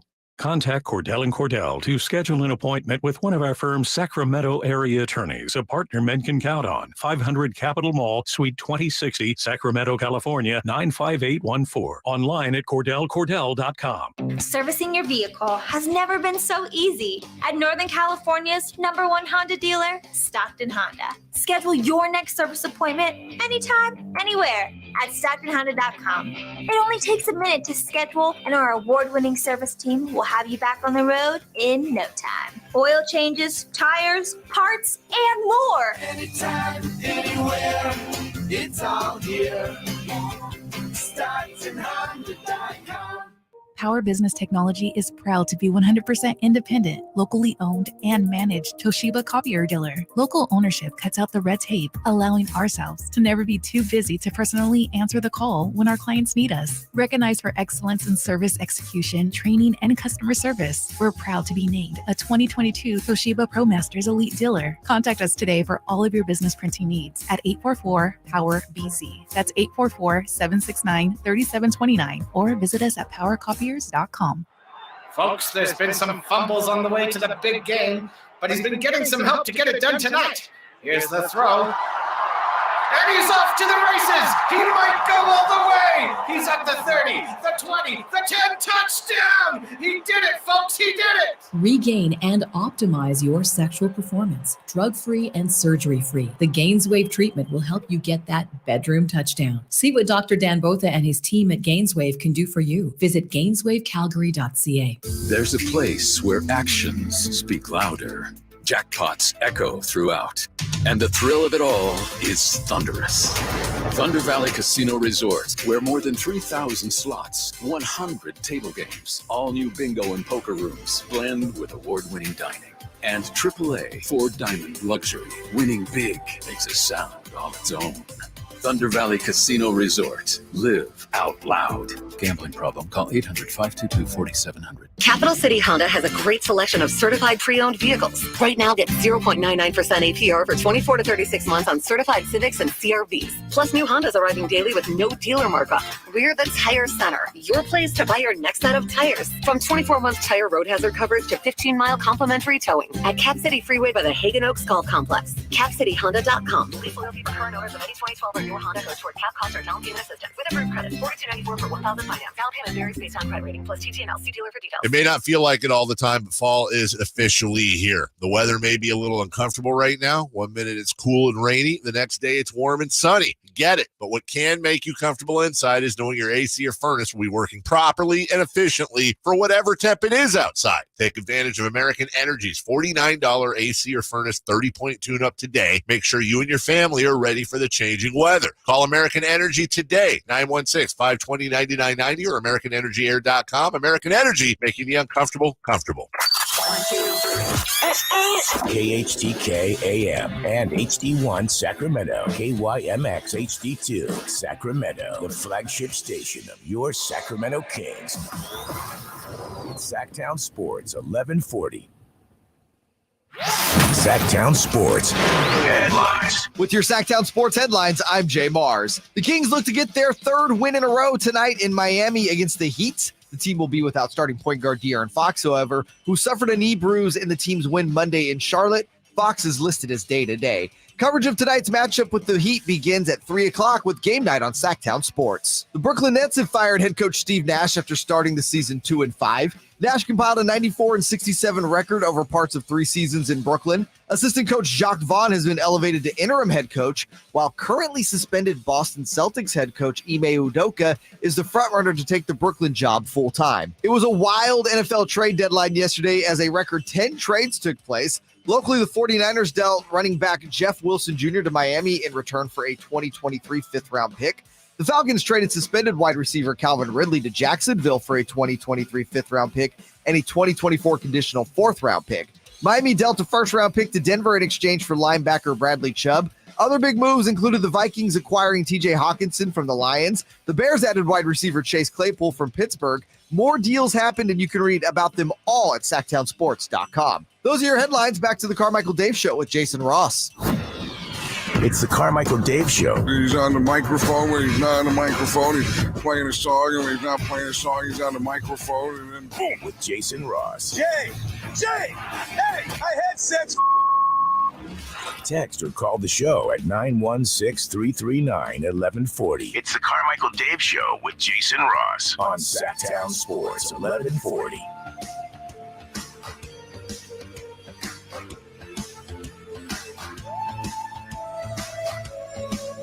Fox now working at the top of the circle for Sacramento. Spins away from the defender. In the paint. Soft floater. That's a great play by De'Aaron Fox. Tyler Hero got frozen like a statue that time as Fox made the spin move. Fox frees up at the free throw line. Gets rid of it just in time. Almost traveled to Herter. Back to Fox inside to Herter. He posts. He scores. Fox with the assist. Herter with the hoop. 114-106. We normally don't play highlights 2 games old, but it was just 2 games ago that the Heat, it's almost like a little mini playoff series. I like it. Little mini NBA Finals best of 2, which probably doesn't work. Yeah. Joining us right now, your TV analyst for the Sacramento Kings, who is searching for a nickname. I have ideas, but I won't share them on the radio. Live from Miami, the one, the only, from Alturas / likely / the top right corner of the country, the first the first congressional district, by the way, in California. That's that county there, Modoc. Katie Lauren Christensen. Yeah, so the top right corner of California, not the country, or I'd be up in Maine. I'm not a. Oh, did I say country? Sorry. Yeah. The state. Good morning, fellas. How's Miami? You've been in Miami. You guys get what'd you get there? You got there Monday night, and you get Monday night. Well, not really because it was late, but then all day Tuesday, all day today. You got the game. Then all day tomorrow, man. And then Yeah, we leave Friday afternoon. It's kind of weird to be in a city this long during a road trip, and where it's like, it's 85, 83 degrees, and the weather's like hot and kind of muggy or whatever, and who can complain about being in Miami in November? It's weird to be in one place for so long on a road trip. So I'm kind of like, I miss my daughter, I miss my dogs. It's the first road trip, so it's an adjustment this year. Dogs are stupid. Go ahead. So, oh my gosh, did you take part of the 3-hour tour on this yacht or what? I absolutely did. Yeah, everybody. It was open to everybody, and that's honestly the best part about being on the road, not yacht, trips or whatever. I mean, it's just that unlike when you're at home, Jason, you go to work, you go to the arena, you have your routine, you go to media, you're getting ready for the game. You don't really interact like you do at home. The opportunity that you get on the road is so different. So it's great, like meeting the new staff, being around the players in a different capacity and their wives and their family that's here. It was fun. It was a fun little boat ride, if you will. I could tell by all the pictures you posted. I'm not a big picture poster. Gary Gerald put a picture up, Katie. I know. G-Man's just better at that stuff than me. I'll get better, I promise. Okay, listen, we got to move on to game stuff, but obviously I could spend the whole time talking about this yacht trip. So here's my question. What was for dinner, and was there any activity? Was there limbo? Was there any activity on the yacht? Was Charo there? Yeah. So there was a happy hour, and it's a 3-level yacht, so you could be on any of the 3 levels, or it's probably 4, but we don't go down below. But then for dinner there was prime rib and a lemon chicken and a grouper, which everyone said was really good. I actually had some prime rib, shocking. And then it was just salad and desserts and some vegetables and really, really great roasted potatoes. So it was yummy. Nice. Activity? Yeah. Was there a game? There was a DJ at the end that they had hired. And I don't know, Penny is a woman that kind of handles all this stuff for the Kings. And she had hired this DJ, but everyone was kind of in the dining room watching the Miami Golden State game. And she's like, Katie, you got to help me get people up to the dance floor. So there's actually a lot of women that, work for the Kings and travel on the road. So there was about 8 or 9 of us that went up there. And then I gradually pulled, I had the security team dancing. I had some of the staff dance. It was fun. But that lasted for all of 20 minutes. Right, so that was our activity. Take over, Jason. Jay's done with the boat talk. Why? That's where I was thinking. That's where we needed the pictures and all that. Yeah, As we're talking to Kayte Christensen here. All guests brought to you by the Folsom Lake Honda Hotline, your one-stop Honda shop. So, Kayte, we heard the news, bone bruise, no structural damage. That sounds encouraging. Any, concern on amongst the Kings about De'Aaron missing any more time than just tonight? Not that I've heard. I went to practice yesterday and watched all of practice. It was a great practice, and De'Aaron was on the sideline and, was talking to him throughout the thing because the Steve Nash news kind of broke during practice. So we were just kind of chitty-chatting on the sideline, he and I and Kyle Draper, and, he got some, stationary shots up. He's not, by my eye, not looking like he's laboring, but they did not do any running, anything on the bike, anything like that. So as far as I have been told, it's, just out for today. And I'm assuming it's kind of a day-to-day thing, but that's where this kind of gap in between games plays into the Kings' favor. Hopefully by, the game in Orlando, he'll be feeling better. Kayte Christensen with us. So it's Davion time. And, let's not start the whole who are they better with Davion or De'Aaron, but in your mind is Davion. Oh my God. I know. Some national people just need to stick to the nationals.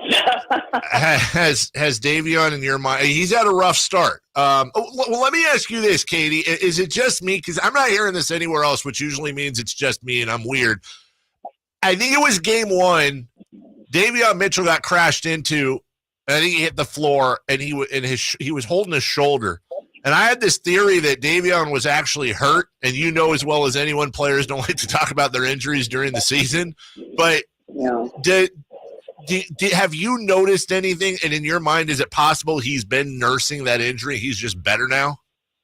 I guess it's possible, but I haven't seen anything or heard anything. I truly think Davion's struggles to start the season really have just kind of stemmed from, as we've seen, Mike Brown has been searching for rotations and just trying to familiarize himself with kind of his roster. And obviously there's a connection between he and Chima and KZ and Shemezi. And so, talking to Mike Brown, there's a lot of things, both offensively and defensively, that he just hasn't been able to put in place. And so the things that he has put in place, obviously those two guys who played on the Nigerian national team are more familiar. And I think that's why we saw KZ earlier in the season, and it's kind of dropped off as he's getting more familiar and guys are getting more familiar with the system and the expectations.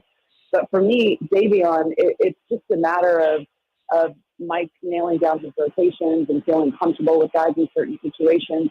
To add to that, the fact that he shot so well during the preseason, and then he struggled to start the season. So I think he went through a little bit of a mini slump, and he kind of came out of that in Charlotte. And, when you come in and you hit your first one, that's usually, it kind of can get that anxiety, if you will, off your back, and you it leaves your mind and you're not thinking about it anymore. And so he just played a very free flowing game. And then of course the De'Aaron injury in the second quarter, he obviously knew he had to step up and he answered the call. Kayte, what's the answer or the adjustment that needs to be made with Sabonis? Because right now teams are either going at him and getting success with points or getting success the other way around and getting him in foul trouble. What's the workaround there right now for Sabonis on the inside defensively? Yeah, I think that's really the biggest question mark for this team, right? The whole offense kind of runs through him, right? His passing ability as a center and the three as a big, and that's how their offense kind of flows. And when there's a marked difference when he goes off the floor of how the offense struggles. And at this point, it's been such a small amount of time. I actually asked Mike Brown, who are you comfortable on your second unit putting into that situation if Domantas is in foul trouble? And I asked him about Trey Lyles, who high IQ, who's gotten, a lot more playing time. And this was prior to the Charlotte game when I asked him this question. He goes, well, at this point, the only one familiar with the 5 spot coming off the bench, other than Sean and Alex Lynn, is Chimezie Metu, obviously, again, because of playing with the Nigerian national team. But then in that game, we saw him go with that super small lineup, and Trey was running that position. So I thought that was a telling moment, but it's a glaring deficiency. You've got Domas, who teams are clearly isolating to try and get into foul trouble. He's not much of a rim protector in the standard sense of like NBA centers. You look back to Indiana, playing alongside Miles Turner, he was a rim protector, a rebounder, but also could stretch the floor. Like, I think this is a really big question mark going forward, because if he continues to be put in the position that he is defensively, that's getting him into foul trouble, that's something I think that the front office has to look at and be like, is this sustainable? Because early on, it clearly has been an issue. Kayte Christensen with us. Just to piggyback on that, that's been my thing for the last few games. They're asking Domantas to do something of which he is not capable of doing, which is anchor a defense. So they're, to you, unless there is a workaround, really, does that fall on the front office at some point here, hopefully soon, to say, hey, this isn't going to work. He's going to do nothing but get frustrated. Not only are we going to lose games, but we're trying to re-sign this guy next year. We got to go out and do something. Yeah, I would think that is certainly a conversation that the front office is having amongst themselves, because you've got to put guys in a position to, succeed, and for the team to be able to succeed and excel. And I think that, we're seeing that this is kind of an issue early on. We didn't get to see it much last season because it was a really abbreviated number of games. So, how would they have known? But it's gotta be a glaring kind of issue for them and something they're scratching their heads over. But the way that I look at it is right now, it's got to come from various different outlets in terms of defensively. Does Mike Brown have to start looking at different options in terms of sending traps? Like, how can he help him avoid that? I don't know what the answer is, right? Traditionally, you'll go to like zone defenses to try and take some of the pressure off and you have more help. But I had talked to Mike about that the other day. And, we haven't seen any zone from the teams at all this season. And I asked him, what are your views on it? And he's like, well, in Golden State, he goes, I ran all kinds of zones. He's like, I ran a box in 1, a triangle in 2, a 2-3. He goes, but we just have not had enough time to get to that. Because he's trying to instill kind of the philosophy of player-to-player defense right now and trying to get them to play that at a higher level. So, this kind of just goes to the fact, you guys, like, yes, this team is much better. Yes, they struggled early. They're trying to put in so much stuff, and they've been together for such a short amount of time. It's not like a Warriors team that, the core have been together for years. And then the kind of pieces on the side have been filled in, and they're inserted into that culture, and it's a much easier kind of transition. This is starting from ground zero and really trying to go. So I don't know what the coaching staff is going to do, but obviously Domas getting in foul trouble and fouling out 3 of the first 6 games is troublesome. That's Kayte Christensen. Check her out tonight on the call, Kings Miami. We'll have that, of course, for you as well right here on Sactown Sports. Have fun in Miami. I told you what to do out there. Hopefully you do it, and we'll see you soon. We'll talk to you next week. All right, you guys. Have a good day. All right, take care. By the way, I said go to the beach, have fun. That's what I did. We'll take a break. Sean Salisbury coming up next, and before that, we have major breaking news from the NFL. We're right back after this. The Carmichael Dave Show with Jason Ross. Stay in front of him. Feet, no fouls. Okay, take a break. Hi, Doug Christie here for the Good Feet store, asking, how much do you rely on your feet? A little? A lot? Probably more than that.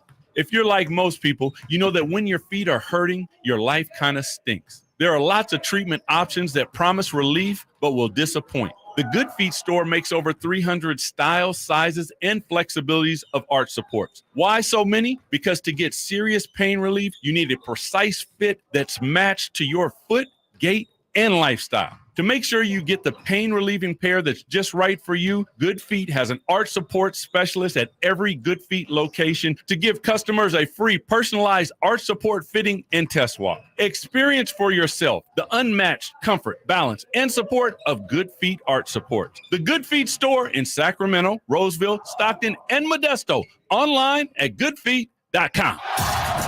USC legend, Grey Cup champion, NFL quarterback, and BattleBots host. Here's Sean Salisbury.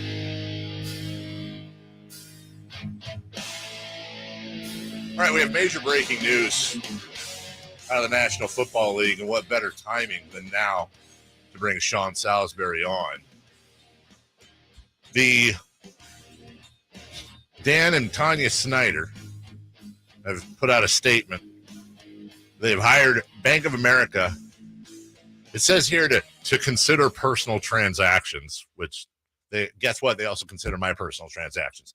They're exploring selling the team. Bottom line is this: who knows? It's Dan Snyder, but it sounds like the pressure may have finally gotten to him. And Dan Snyder begins the process of making Redskin fans the happiest NFL fans in the world by trading him. I'm very curious as to what our next guest thinks. He is the one, the only, the busiest man in show business, the lovely, the talented Sean Salisbury. Good morning, bud. Good morning, gentlemen. How you doing? Doing good. Not as good as Washington Commander fans. All I see on social media is how excited they are. What do you think's going down here? Do you think Dan sells the team, and your thoughts on how it all is playing out? In the end, he's going to make what, $3 or $4 billion? Yeah, I'm not crying for Dan Snyder. Yeah, no. I'm not feeling sorry for him. It's been waste management stuff. He's been trash with the way he's treated people in the building for a long time. Now, for somehow, some way, he's lasted this long, but we should never have to deal with toxic environments where people aren't comfortable, whether it's being inclusive, diversity, people walking down the halls, all those things. And they haven't won much in recent years. So all that combined, and the pressure not only of the public and social media, but also the fact that Dan Snyder has not been, at least by all accounts, a good guy when it comes to this. So he's not going to lose for $4 billion. He's going to still be rich and still enjoy his private planes in life. But in truth is the NFL can do better. And there's better people out there, and there's better opportunities out there. So if he is going to sell, I don't think there's going to be a whole lot of people in the building or in the surrounding area say, what a bummer Daniel Snyder did this. And it gets to a point, I would imagine, we saw it with Sarver and different reasons, obviously, but we saw it that it gets to the point that do you really want to be dragged like that through what you're going to go through to fight over something when you're going to be $4 billion richer after all this, and you created this self-inflicted problem in your own building. If he does sell, it's overdue. If he doesn't sell, then I would imagine at some point in time it's going to get to the point where he's going to say, you know what, is this all worth it? And quite frankly, the NFL, as I said, can do better. It's time. You know, Sean, I know there was a time maybe a month or so ago when he even kind of threatened, like, oh, if they want to fight, I'll fight. I've got a bunch of stuff on a lot of owners. Part of me kind of wanted that to maybe get out, but in the end, if he comes out, like you said, for making all this money and never really reveals all that other stuff that's out there. I mean, how much of that other stuff, and I'm just putting that as a umbrella statement, how much of that other stuff is going around with other owners in this league? Oh, I wouldn't know how much is going on. I would imagine that at times people have been sitting around a table and, oh, you got this. First of all, what kind of character sits around a table trying to gather information on guys from 10 years past when you were into ownership trying to say, well, one day I'm going to use it against them? Who does that? Right. What kind of trash lives like that to do that? And the other side is I personally don't want to know all the nasty. Now, if you're toxic in your own building, then get rid of them too. But in their, I don't need to know what some freak is doing behind closed doors. That, you know what I'm saying? I get it, what you're saying. But if it comes to financial cheating people or toxic in a building or disrespecting somebody in a way that, like, whether it's race or inclusivity or the way you approach gender, all those things, then of course we want to know, because you can't have that in your building. But sitting around a dinner table, what they're talking about over their alcohol or their drink, or when Daniel Snyder's in private, it's obvious that 31 got more power than one, right, guys? If he does sell, then you can bark all you want. But the question is your bite bigger than 31 other dudes? Because if you're doing that, and that's a fraternity, you sell out 3 of them, they're all going to say, well, is he going to sell out all of us? So I don't know what information he had. It could have just been all talk. But I would imagine that there was plenty of information that others had on Daniel Snyder, and that's part and parcel to what's going on. I've never liked the human being that says, well, listen, since I've been a bad character, I think I'll bring everybody down with me. Eventually, if you're a bad character with bad DNA and bad intentions, you get found out. If you're a good person, you can withstand it. Daniel Snyder, those threats, whether if they were really made, it's apparent that they're not real work, because we haven't seen him.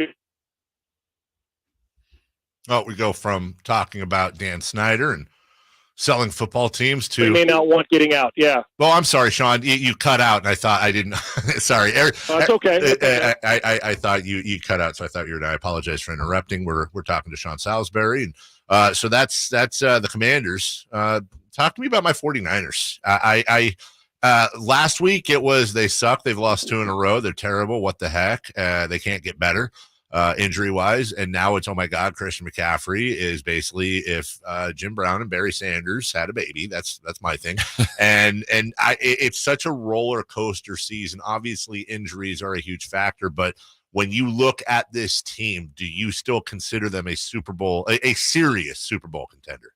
I do, because I look at the landscape of the rest of the NFC, not named Philadelphia. The Giants are good but beatable.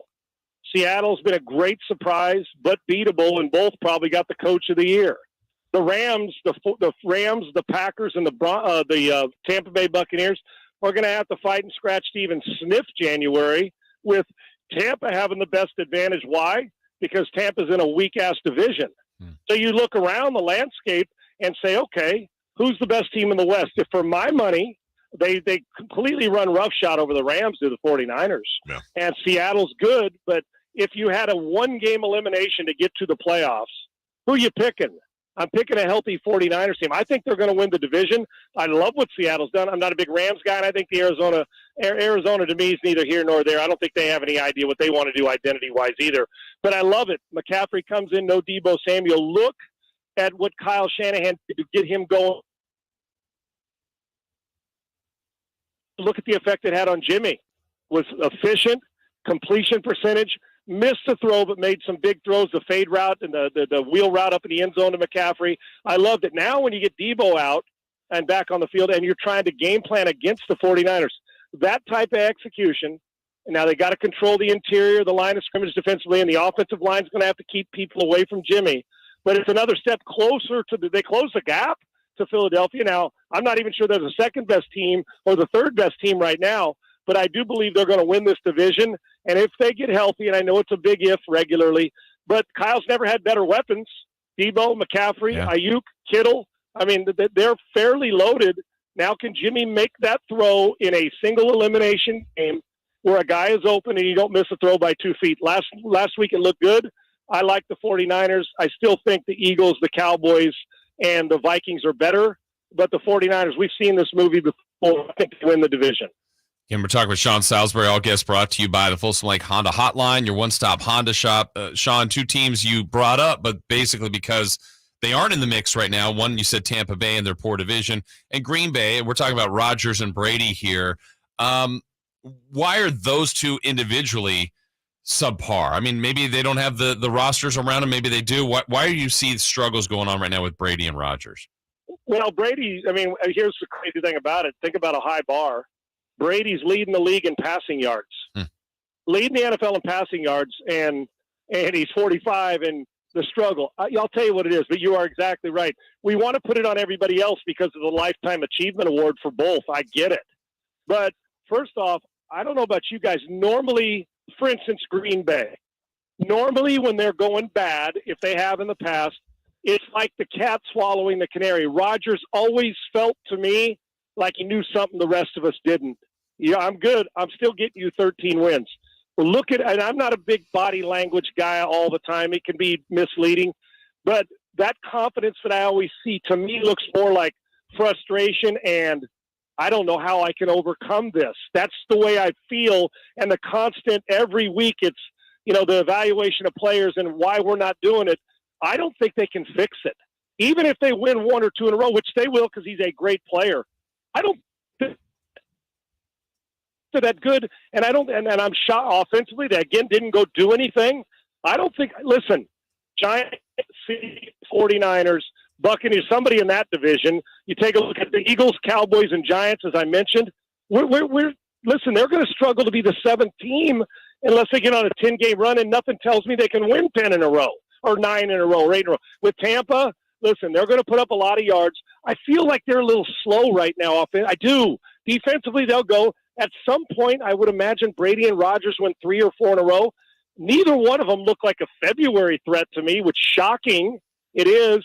Tampa probably better because they've got an opportunity. I know they got far more weapons on the offensive side of the ball, but something's missing. Like the shallow cross just doesn't seem as crisp. The deep balls don't seem as accurate. I think it's everything. They'll throw for 5,000 yards because they're going to have to, but I feel like they're a step behind, but I still think they're going to win the division. And I think the Packers are going to be down to the last week or two trying, if they're lucky, trying to find a way in a wild card. I don't think they win the division. The Vikings are far better. Yeah. Sean Salisbury with us each and every week, normally Tuesdays. Got him on Wednesday today, as a matter of fact. But no matter what day it is, always good to hear his voice and his insight. Brother, appreciate you, man. We'll talk to you in a week. Thanks, guys. Appreciate it. Thank you. Take care of that, Sean Salisbury. We're going to take a break. Listen, I gotta promote this here. We have maybe the most packed segment ever next. Call right now, 1-800-920-1140. That's 1-800-920-1140. It's Jason Ross Trivia. We're going to give away Kings Nets tickets on national TV. That's number one. Number two, we got to do 3 in the key for tonight's game. Yeah. Number 3, we've got Wine Wednesday. Oh, my goodness. And not necessarily in that order. We got a lot to get to. Can we do it? We'll find out next. The Kings East Coast road trip continues Wednesday in Miami. Fox stutter step, right side, jab step, rainbow on the way. He's got the bucket. It's the Kings. It's the Heat. Coverage starts at 3 p.m. on Sactown Sports. At Elk Grove Honda, not only do we have a great selection of pre-owned certified cars at very fair prices, but every one of our pre-owned automobiles are treated with kid gloves with a 182-point inspection that covers everything from unibody to tires to brakes and engine filters. Then our certified cars receive a mobile oil change and fresh fill-up with full synthetic mobile oil. We know you have lots of choices of where to purchase your next car. Come to Elk Grove Honda, home of the 182-point inspection and mobile oil change. We're in the Elk Grove Auto Mall, Highway 99 at Elk Grove Boulevard. At Ashton & Price, over the last 25 years, we've won just about every injury case you can think of. Slip and fall, falling merchandise, fell through rotted decking, we won those. Dangerous stairs, falls into holes, dog bites, won them. Injured while pedestrian or on a bicycle, auto, motorcycle, big rig, company vehicle, Uber, or Lyft accident, we've won them all. And the best news is there's no fee until you win. So no matter how you got injured, remember, for the best advice, don't think twice. Call Ashton & Price. 1 day per week watering began November 1st. Reducing your outdoor watering or turning off your sprinklers for the season will save water during the drought. Learn more at cityofsacramento.org/drought. Tune in every Wednesday to the Carmichael Dave with Jason Ross show for Wine Wednesday, where they whine about plays, calls, everything from the past week in sports. Wine Wednesday, brought to you by E2 Family Winery.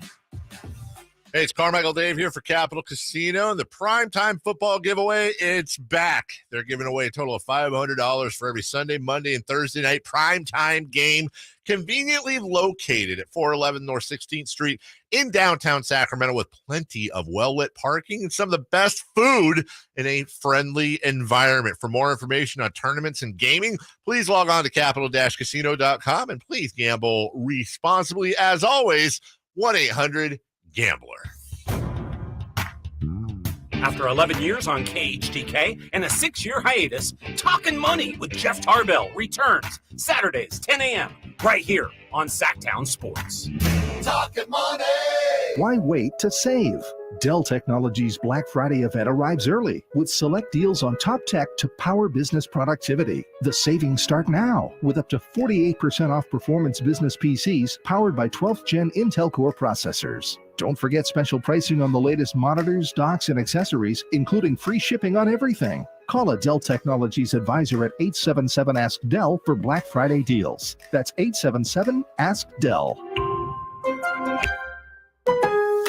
It's pro time because at Lowe's, it's Provember. Save big with inventory you can count on, like Flex products or DeWalt power tools starting at just $99. Plus, Lowe's MVPs members earn up to 3 times bonus points per dollar on select items. Save all Provember long.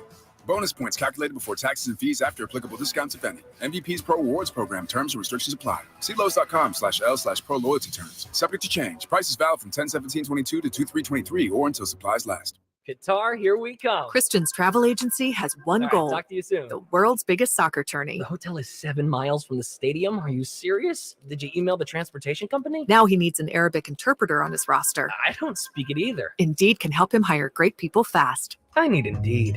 Indeed you do. You can schedule and conduct virtual interviews all from your employer dashboard. Visit Indeed.com/credit and get $75 towards your first sponsored job. Terms and conditions apply. Sactown Sports headlines. With your Sactown Sports headlines, I'm Jay Mars. The Kings look to get their third win in a row tonight in Miami against the Heat. The team will be without starting point guard De'Aaron Fox, however, who suffered a knee bruise in the team's win Monday in Charlotte. Fox is listed as day-to-day. Coverage of tonight's matchup with the Heat begins at 3 o'clock with Game Night on Sactown Sports. The Brooklyn Nets have fired head coach Steve Nash after starting the season 2-5. Nash compiled a 94-67 record over parts of 3 seasons in Brooklyn. Assistant coach Jacques Vaughn has been elevated to interim head coach, while currently suspended Boston Celtics head coach Ime Udoka is the frontrunner to take the Brooklyn job full-time. It was a wild NFL trade deadline yesterday as a record 10 trades took place. Locally, the 49ers dealt running back Jeff Wilson Jr. to Miami in return for a 2023 fifth-round pick. The Falcons traded suspended wide receiver Calvin Ridley to Jacksonville for a 2023 fifth-round pick and a 2024 conditional fourth-round pick. Miami dealt a first-round pick to Denver in exchange for linebacker Bradley Chubb. Other big moves included the Vikings acquiring TJ Hawkinson from the Lions. The Bears added wide receiver Chase Claypool from Pittsburgh. More deals happened, and you can read about them all at SactownSports.com. Those are your headlines. Back to the Carmichael Dave Show with Jason Ross. It's the Carmichael Dave Show with Jason Ross. The only local sports show in the morning. On Sactown Sports, 1140. All right, we got 9 minutes to carve out 3 segments. Okay. All right, we're going to do Kings Trivia first. Then we're going to do Wine Wednesday, and we're going to try to get to 3 in the key. Can we do this in 9 minutes? Not sure. It's all in the trivia. Depends on the callers. Justin, good morning. Good morning. How's it going? Good. I need you to get this right, buddy. We're counting on you. Jason, what is the question? All right, Justin, for a chance to win a pair of tickets to see the Kings host the Brooklyn Nets November 15th at Golden One Center, all you have to do is answer this question. So, Justin, here's the question. There are 3 players on this year's Sacramento Kings roster that at some point in their career have scored 40 points or more in a game. We need all 3. All right, I'll start. I'll go Sabonis, De'Aaron Fox, and possibly Kevin Herter. Okay. Kevin Herter. Interesting guess. I think he was pretty close. I think he was really close. Really close. Justin may have helped a fellow listener. I think he did. Alex, 3 players on the Kings. 3 players on the Kings that scored 40 or more. I'm not going to say that our previous caller got 2 or 3, but I'm not going to say he didn't. Oh, that might help. Might not, though. Who are the 3? All right, I'll go with his Fox, his Herter, and I'll go with Harrison Barnes. Interesting. I will say this, Dave. We went backwards. Yeah, we went backwards on that one. Far on. Hey, what's up, guys? What's up, buddy? 3 players on the Kings have scored 40 or more points at least once in their career. Who are they? I'm going to say Sabonis. I'm going to say Fox, and then I'm going to say Malik Monk. That is correct. Yeah. Congratulations. I would have gotten it wrong. I thought it was Terrence Davis. That would have been my guess, Terrence Davis. Congratulations. You're going to go see the Sacramento Kings and the Brooklyn Nets at home, of course, because we wouldn't send you to Brooklyn. That's a national TV game. Congratulations, my man. Hold the line, Jay. I'll take your information. Well done. Thank you. Hey, thank you. Okay, 1 down. Yes. It is time for Wine Wednesday. I got a wine. Okay. I wasn't here last week for Simone, or maybe it was the week before when she did this. I'm going to piggyback on her wine because I dealt with it yesterday. If the express lane is 10 items, you have in my opinion, you have a 20% leeway. You have a 2-item leeway, and fruit doesn't count. If you have a bag of 8 apples, that's 1 item. Don't get me wrong. But yesterday, I saw somebody in the 15 items lane at Winco, and I swear to God, they had like 40 items. And I hate that I am so non-confrontational because you never know if someone's carrying a piece these days, right? Yeah. But I just included. Right. I just want to grab them. Well, maybe not grab them, but stand in front of them and shame them. Like, you're wrong. What are you doing? Go wait in the line with the other multi-item buyer people. Yeah. I have 2 cans of beans and a tube of hamburger here, pal. I just want to get home. It was a big tube, because I was using a lot for chili. Give me a break. Yeah. So and by the way, at your Winco, has it changed from the 15 items or less? Is that also the self-checkout? Because a lot of them now, yes, they are one. Yes. Can you be better at the self-checkout? Thank you. Because you can have 2 items. Yes. Looking for the code. And, hey, I need assistance. Now we just defeated the purpose. If you're if you are the type of person that goes to a grocery store and still writes a check, don't use self-checkout. Yeah. Don't at all. Know Jay, how to use it. Please, Jay. I was just say before Jason's wine, I do want to remind everyone, for the love of wine, it's Wine Wednesday. Let's hear your wine of the week, brought to you by 23 Wines. Yeah. Just know what you're doing. Right. Don't be that guy or gal. And in most stores, by the way, and I see Simone just put this on there, which is true, you can't go through self-checkout. Yeah, you can't with booze. I think that's all stores. Which is smart, I guess, but then don't get 8 items in and like, I had this, whammy. I wanted this wine. And Yeah. I'm sure you did. But if it says ATM only, don't go try to use cash. And these pennies work. Thank you. And I think if that happens, we should all be able to throw all your groceries on the ground. All of them. And then you have to pick them up. And we go, pick it up. Clean up on aisle everywhere. What's your wine? My wine is yesterday was our first rain of the year, right, Dave? Yesterday. I wouldn't of the whole year? I wouldn't. Yeah. Well, of the since they start. You know what he means. The calendar year of the weather. I wouldn't have known if it wasn't on Twitter by everybody or the first hot day and the first warm day. It's too windy. Yeah. It's too cold. Yeah. It's too hot. It's what weather does everybody universally want? And nobody has the same answer. You know what's like in doubling down on that is you'll see people every time use like the same meme. Yes. Or GIF. And it's like, yeah, we get it. We're all living in the same general area. And do we get the car temperature? Wow, it's 36. Wow, it's 113. Yeah, it's hot. Yeah. It's cold. Yeah, it's we know. windy. It's rainy. I don't know. Also, stop forgetting how to drive when it every year, rains 4 drops. Yes. Yeah, like, the lights are still green or red and the stop signs are still there. That's a little mini wine, but no, it's a good wine. Okay. It's a fine wine. 3 for Madness was earlier. It was earlier. Now Far we're going to get earlier. to 3 in the key. Yes. Oh, I like the music too. All right, 3 in the key for tonight's game with the Miami Heat. Me, Dave, Jay. Let's go. Dave, you're first on this question. Tonight's category number 1, points for Keegan Murray. Points for Keegan Murray. Keegan Murray is going to have an even 20 points tonight. I have him for 19. Jay. You know what? Keegan's going to be looking for a shot a little more. I think he's going to have a bounce-back game. Congratulations to Keegan Murray on having his first 30-plus point game. He's going to have 32. Wow. Career high. I love that Jay call. Mars unzipping the hot take. Wow. Waving it around for everyone to see. No belt on. Right? Good for My you. goodness. Sorry to disappoint everyone. Jeez. Made free throws by the Kings. I will go first on this one, then Jay, then Dave. Made free throws. I'm going to use the same number, 19. Jay? I don't think they're going to get to the line that much in Miami. I'll say they make 13. And, Dave. And I will say 14.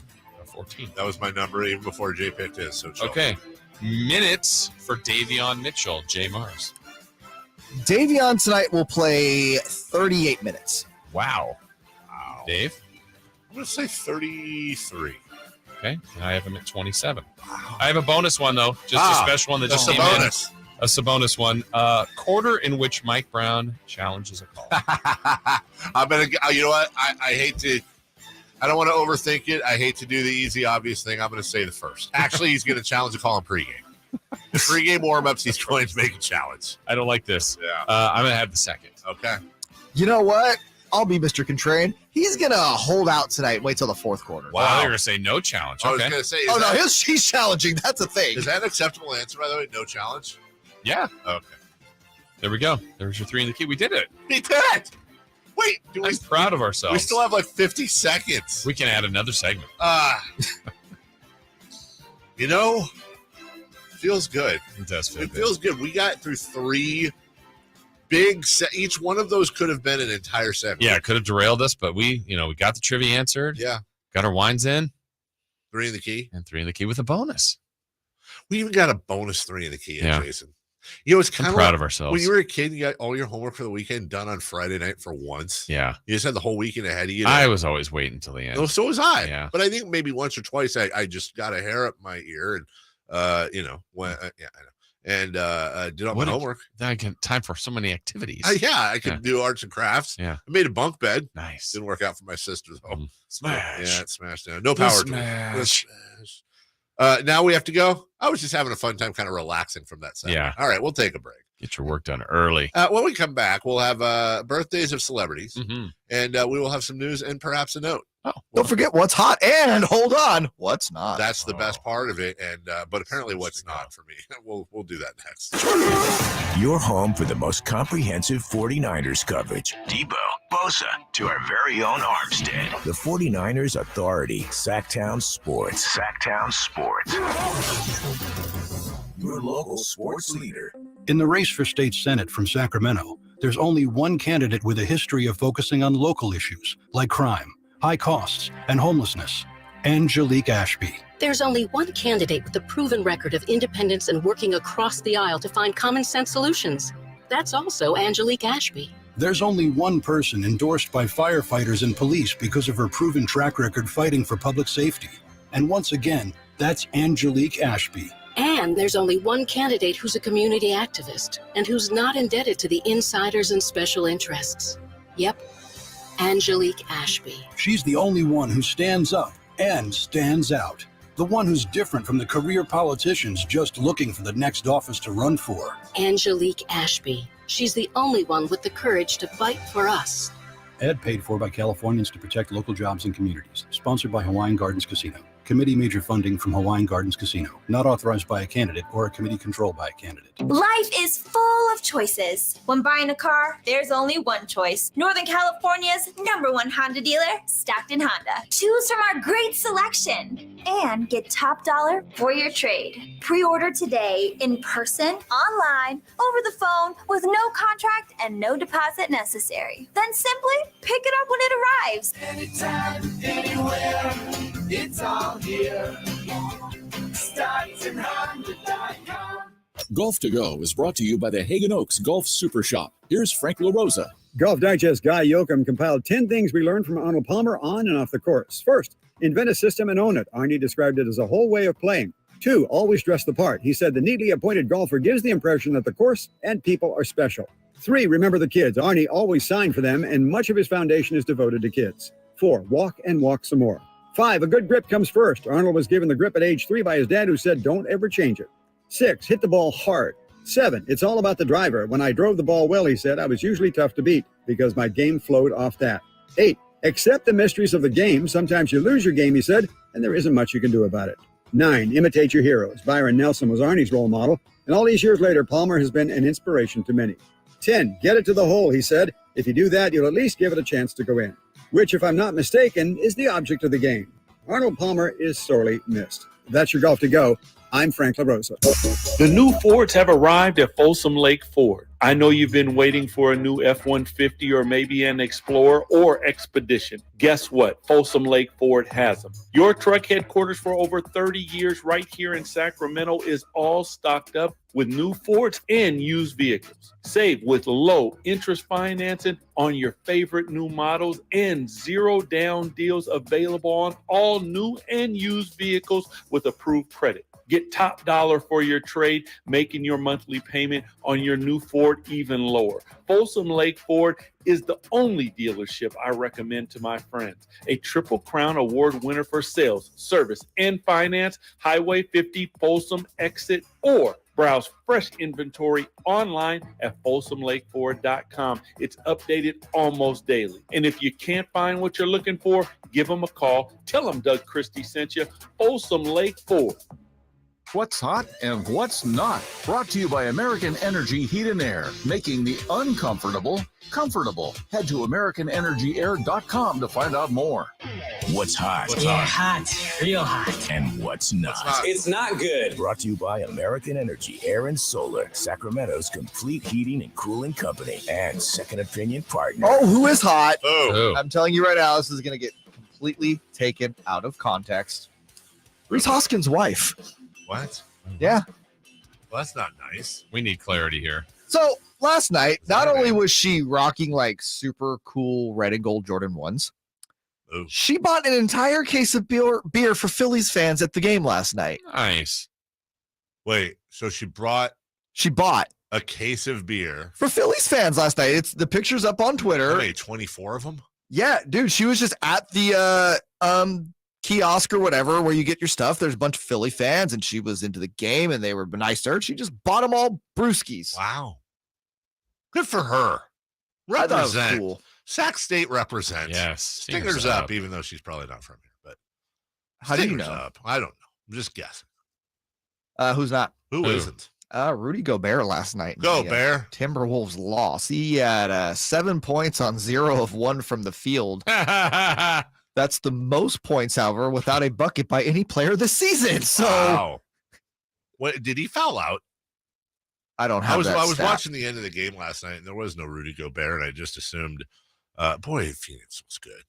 Yeah. They really, I mean, whatever they needed to figure out, I think they definitely figured. What's Chris Paul the last 2 games? Something like 37 assists and a turnover. Yeah, well, right. Well, yeah, and the one turnover he had last night. Chris Paul's a dingle, and I don't want to defend him here, but like, dude, they called him. They called him for a carry, and it was a carry. 100% it was a carry. Just like there's 74 other carries like that every game. And he got a technical foul. It's like, dude, What a dingle. he has a great point. Like, if you're going to call, he's a dingle. He's like one of the biggest dingles in the game. Yeah. He's amazing. He's a first ballot Hall of Famer. That's Cliff Paul. He's a ding dong. All right. News and notes, right? Let's do that. You done ranting Yeah, about I'm Chris done Paul? ranting. Okay. Chris Paul. Stand by on this frequency. It's time for the news of the day. Thank you for ruining the show and dropping a steamer on my journalistic integrity. Today's important headlines, intelligent analysis, hard-hitting interviews. Yeah, this is none of those things. Here's Carmichael Dave and Jason Ross. Oh my God, I love those guys. I just want to remind you, the big news today is the former R-word current Commanders. It's like they're being R-word. Well, because I said Skins earlier, like Skins fans are going to be happy, and then everyone was like, dude, you said the thing. It's going to take me like 10 years to get that right. Yeah. Commanders. Call them the Washingtons. The Commanders of Washington. The Washington football team. They are hopefully being sold. They released a statement saying, I love this. Dan and Tanya Snyder and the Washington Commanders announced today that they have hired BofA Securities to consider potential transactions. First off, they didn't even say Bank of America. They said BOFA. BOFA what? Are they selling this in the 1920s? What happened? Yeah, see, they're going to consider potential transaction. What do you mean consider potential transaction? Just say sell the team, stupid. Just how much is someone going to buy it for? Then they're considering it. Yeah, what other potential transactions would be taking place here that BofA Securities would have to be in on? ATM fees. We're trying to ATM fees. get a home loan. Carson Wentz jerseys. Right, like, get out of here. Over under Washington Commanders sell for $5 billion. Under. Over. I think over. I could be wrong. What were they valued at? What? What were they valued at? 4.6 Something like that. Billy. Yeah. I think he gets over 5 for him. An official first printing of the United States Constitution is set to go up for auction. All right. It will be put up for auction during a live sale December 13th. It is one of only 2 such copies in private hands and one of only 13 total copies known to exist. The other 11 are in public government collection. First time in more than 125 years that this particular copy has gone up for auction. So these estimates it will sell for anywhere between blank and blank. How much do you think this is supposed to sell for? I'm horrible at these two because I always think it should be more or less. $15,000. $15,000. I agree. An original copy. I think it should be selling in the millions, honestly. I would personally, and $15,000 isn't in my couch cushions. I will have a bake sale if it was. All right, then maybe I'm going too high. $4 million.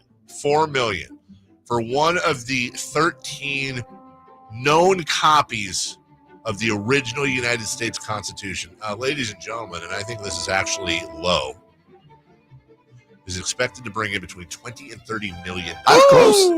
You are very close, Jay. I really, truly, there was one that first edition copy known as the Goldman Constitution a year ago went for $43.2 million. Hey, Jason. I have a burner copy. Do you want to see Dave get really turned on right now? Yeah, I guess so. Do you? Sure. Think about Hey, that. Dave. How much do you think the copy of the Constitution that President Bartlett gave Charlie would sell for? Is this West Wing? Yep. How about the little book? Uh-huh.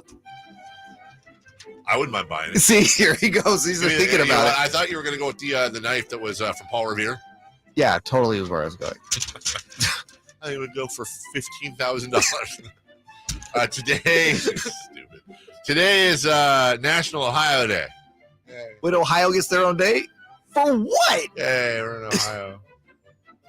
Shout out Columbus. Mm-hmm. Today is National Broadcast Traffic Professionals Day. Broadcast. Okay, are we talking about like the traffic department or the traffic reporters? I looked it up. They got it right. See, to everybody else, they think it's like, there's a car crash on 50. For us, traffic, our traffic departments and radio, it's the people that deal with like commercials. Yes. And stuff. So yeah, they get a day, and it's this is interesting. It's National Deviled Egg Day. Yes. So here's the thing. I'm a weirdo. I'm very weird with eggs. I can't stand egg. I can't stand egg salad. It sucks. It's just disgusting to me. But you love deviled eggs? But I do enjoy me a deviled egg. They are basically twins. I agree with you. Basically. I don't know. Well, like, I think maybe it's because I can put more stuff on the deviled egg. Can like you? Bacon. Oh, I do bacon bits and jalapenos. Put that in your sandwich. Take some same thing. Tony cherries. So if you had a deviled egg tray, 6 cut in half, and all that stuff you just put on it, then mash it with a fork, put it in some bread. Sando. Sando. Nah, then all of a sudden I feel like I'm eating a fart sandwich. But you weren't before. No, I was eating fart bites. It was the bread that did it. I think it was the bread. Okay. I don't. Yeah. Like my brother will make. I remember we'd make deviled eggs, and you ever you put the yolk mix in the bag in a Ziploc bag, and you squeeze it into the little holes. And the here's what he does with the leftover. He just goes, of course, yeah. Okay. That's a fun visual. Have fun with that, YouTubers. Yeah, if you guys want to make a GIF and share it on Twitter for when like the Kings win, that would work out well. That's not a great idea. I don't understand the difference. I admit it's weird. It's just eggs are very weird to me. I have a very weird, rough relationship with eggs. Deviled eggs are tremendous. Deviled eggs are fantastic. I can only eat like max of 3 or 4 though. Then they're like a brick. Really? Yeah, they fill you up, man. There's a lot of protein in them. Yeah. Oh yeah. It's good for you. Celebrity I'm not sure. Birthdays. Happy birthday on this November 2nd to David Schwimmer. Schwims. Schwimmer. Voted most likely to play Peja Stojakovic in a Kings biopic. That's how Sean Connery used to describe Michael Phelps' job. He's a schwimmer. The Schwims. The Schwiminator is 55. J. Mars? Schwims is 54. Oh, wrong way. 56. 56. I think Jay's going to get this one closer than Dave, but let's see. Happy birthday, Nelly. Oh, not Don Nelson, but Nelly. Right. Nelly with the Band-Aid. There you go. Down, baby, down, guy had his own value meal at Burger King. Nelly, which is short for Nelson. I don't know if you can do that or not. Nelly from St. Louis. Nelly is 53. Nelly's 45. Jay wins closely, though. He is 48 today. You said that with like some confidence? Like you knew it. I did. But you didn't. Or did Nelly not know his age? That's true. Happy birthday to everyone's favorite quarterback. Everyone. James Jimmy Garoppolo. Oh, it's handsome Jimmy's B-Day. So handsome. Jimmy Garoppolo is 32. Oh, that was going to be mine, so I'm going to go 31. He never ages. He's 18. He's 31. Champion. Oh, that's lame. Happy birthday. Hey, know your own team, bro. You're the champion of Jimmy Garoppolo ages. That's fine. Happy birthday to former Heart to Heart star, Stephanie Powers. Oh, my God. Stephanie Powers is, you know what? She doesn't look it, but she is 72. 68. She is 80. Oh, my God. Oh, wow, that was close. Yeah. Jeez. Happy birthday to the other America's quarterback. No, he's not. Jordan Love. Green Bay Packers. Jordan Love's not even Green Bay's quarterback. Poor Jordan Love's just living in obscurity in Wisconsin. Yeah. Does he go to the games? Sometimes. Like, why, right? Jordan Love is actually 25 today. 26. He is 26. He is actually 24 today. Ah! Happy birthday to Willie McGee. Wilson. Willie McGee, one of the best-looking baseball players to ever play. Probably the best. Yeah. A's legend. Willie, which is actually not short for William. It's short for Wilson. Did you know that? Yeah. Probably. Willie McGee today. And McGee is long for Mick. Yes, it is. Yeah. McGee is 50. I'm going to say he's 58. Say 62. He is 64. And last but not least, Dude, he won the MVP in 85. I know. Happy birthday to Michael Buffer. Oh, let's not say that out loud. Let's get to guessing his birthday. I want to say Michael Buffer is 74. 74. Buff is 79. Buff. 74, 79. He is 78. Yeah, but have you talked to him on the phone in the last 2 weeks? Because I have. I still am in awe that you did that. That was a great at bit. your age. At your age. I just want to see if I can get him on the phone. And I did. know. I get it. I am shocked you did that at your The age. phone said, hello. Hello. Oh, Buffs. Didn't you hang up? I did. I didn't know what to do. I'm scared. I didn't expect it. I hung up. I didn't want to invade his privacy. I just wanted to crank call him. Yeah. Hello. If we ever have him on the show someday, Crank called Michael I didn't Buffer. even crank call him. Crank call would be like, hey, is your refrigerator running? Well, why don't you run after it? Give Prince Albert a can. For Katie, for Sean, for Jason, for Jay, I'm Dave. Jim Rome is next. Go Kings. Bye-bye now. The Carmichael Dave Show. With Jason Ross. Hi, this is Joe Cordell with the law firm Cordell & Cordell. Divorce can be complicated, especially if children are involved. If you're a father and want to protect your role in your children's lives, remember Cordell &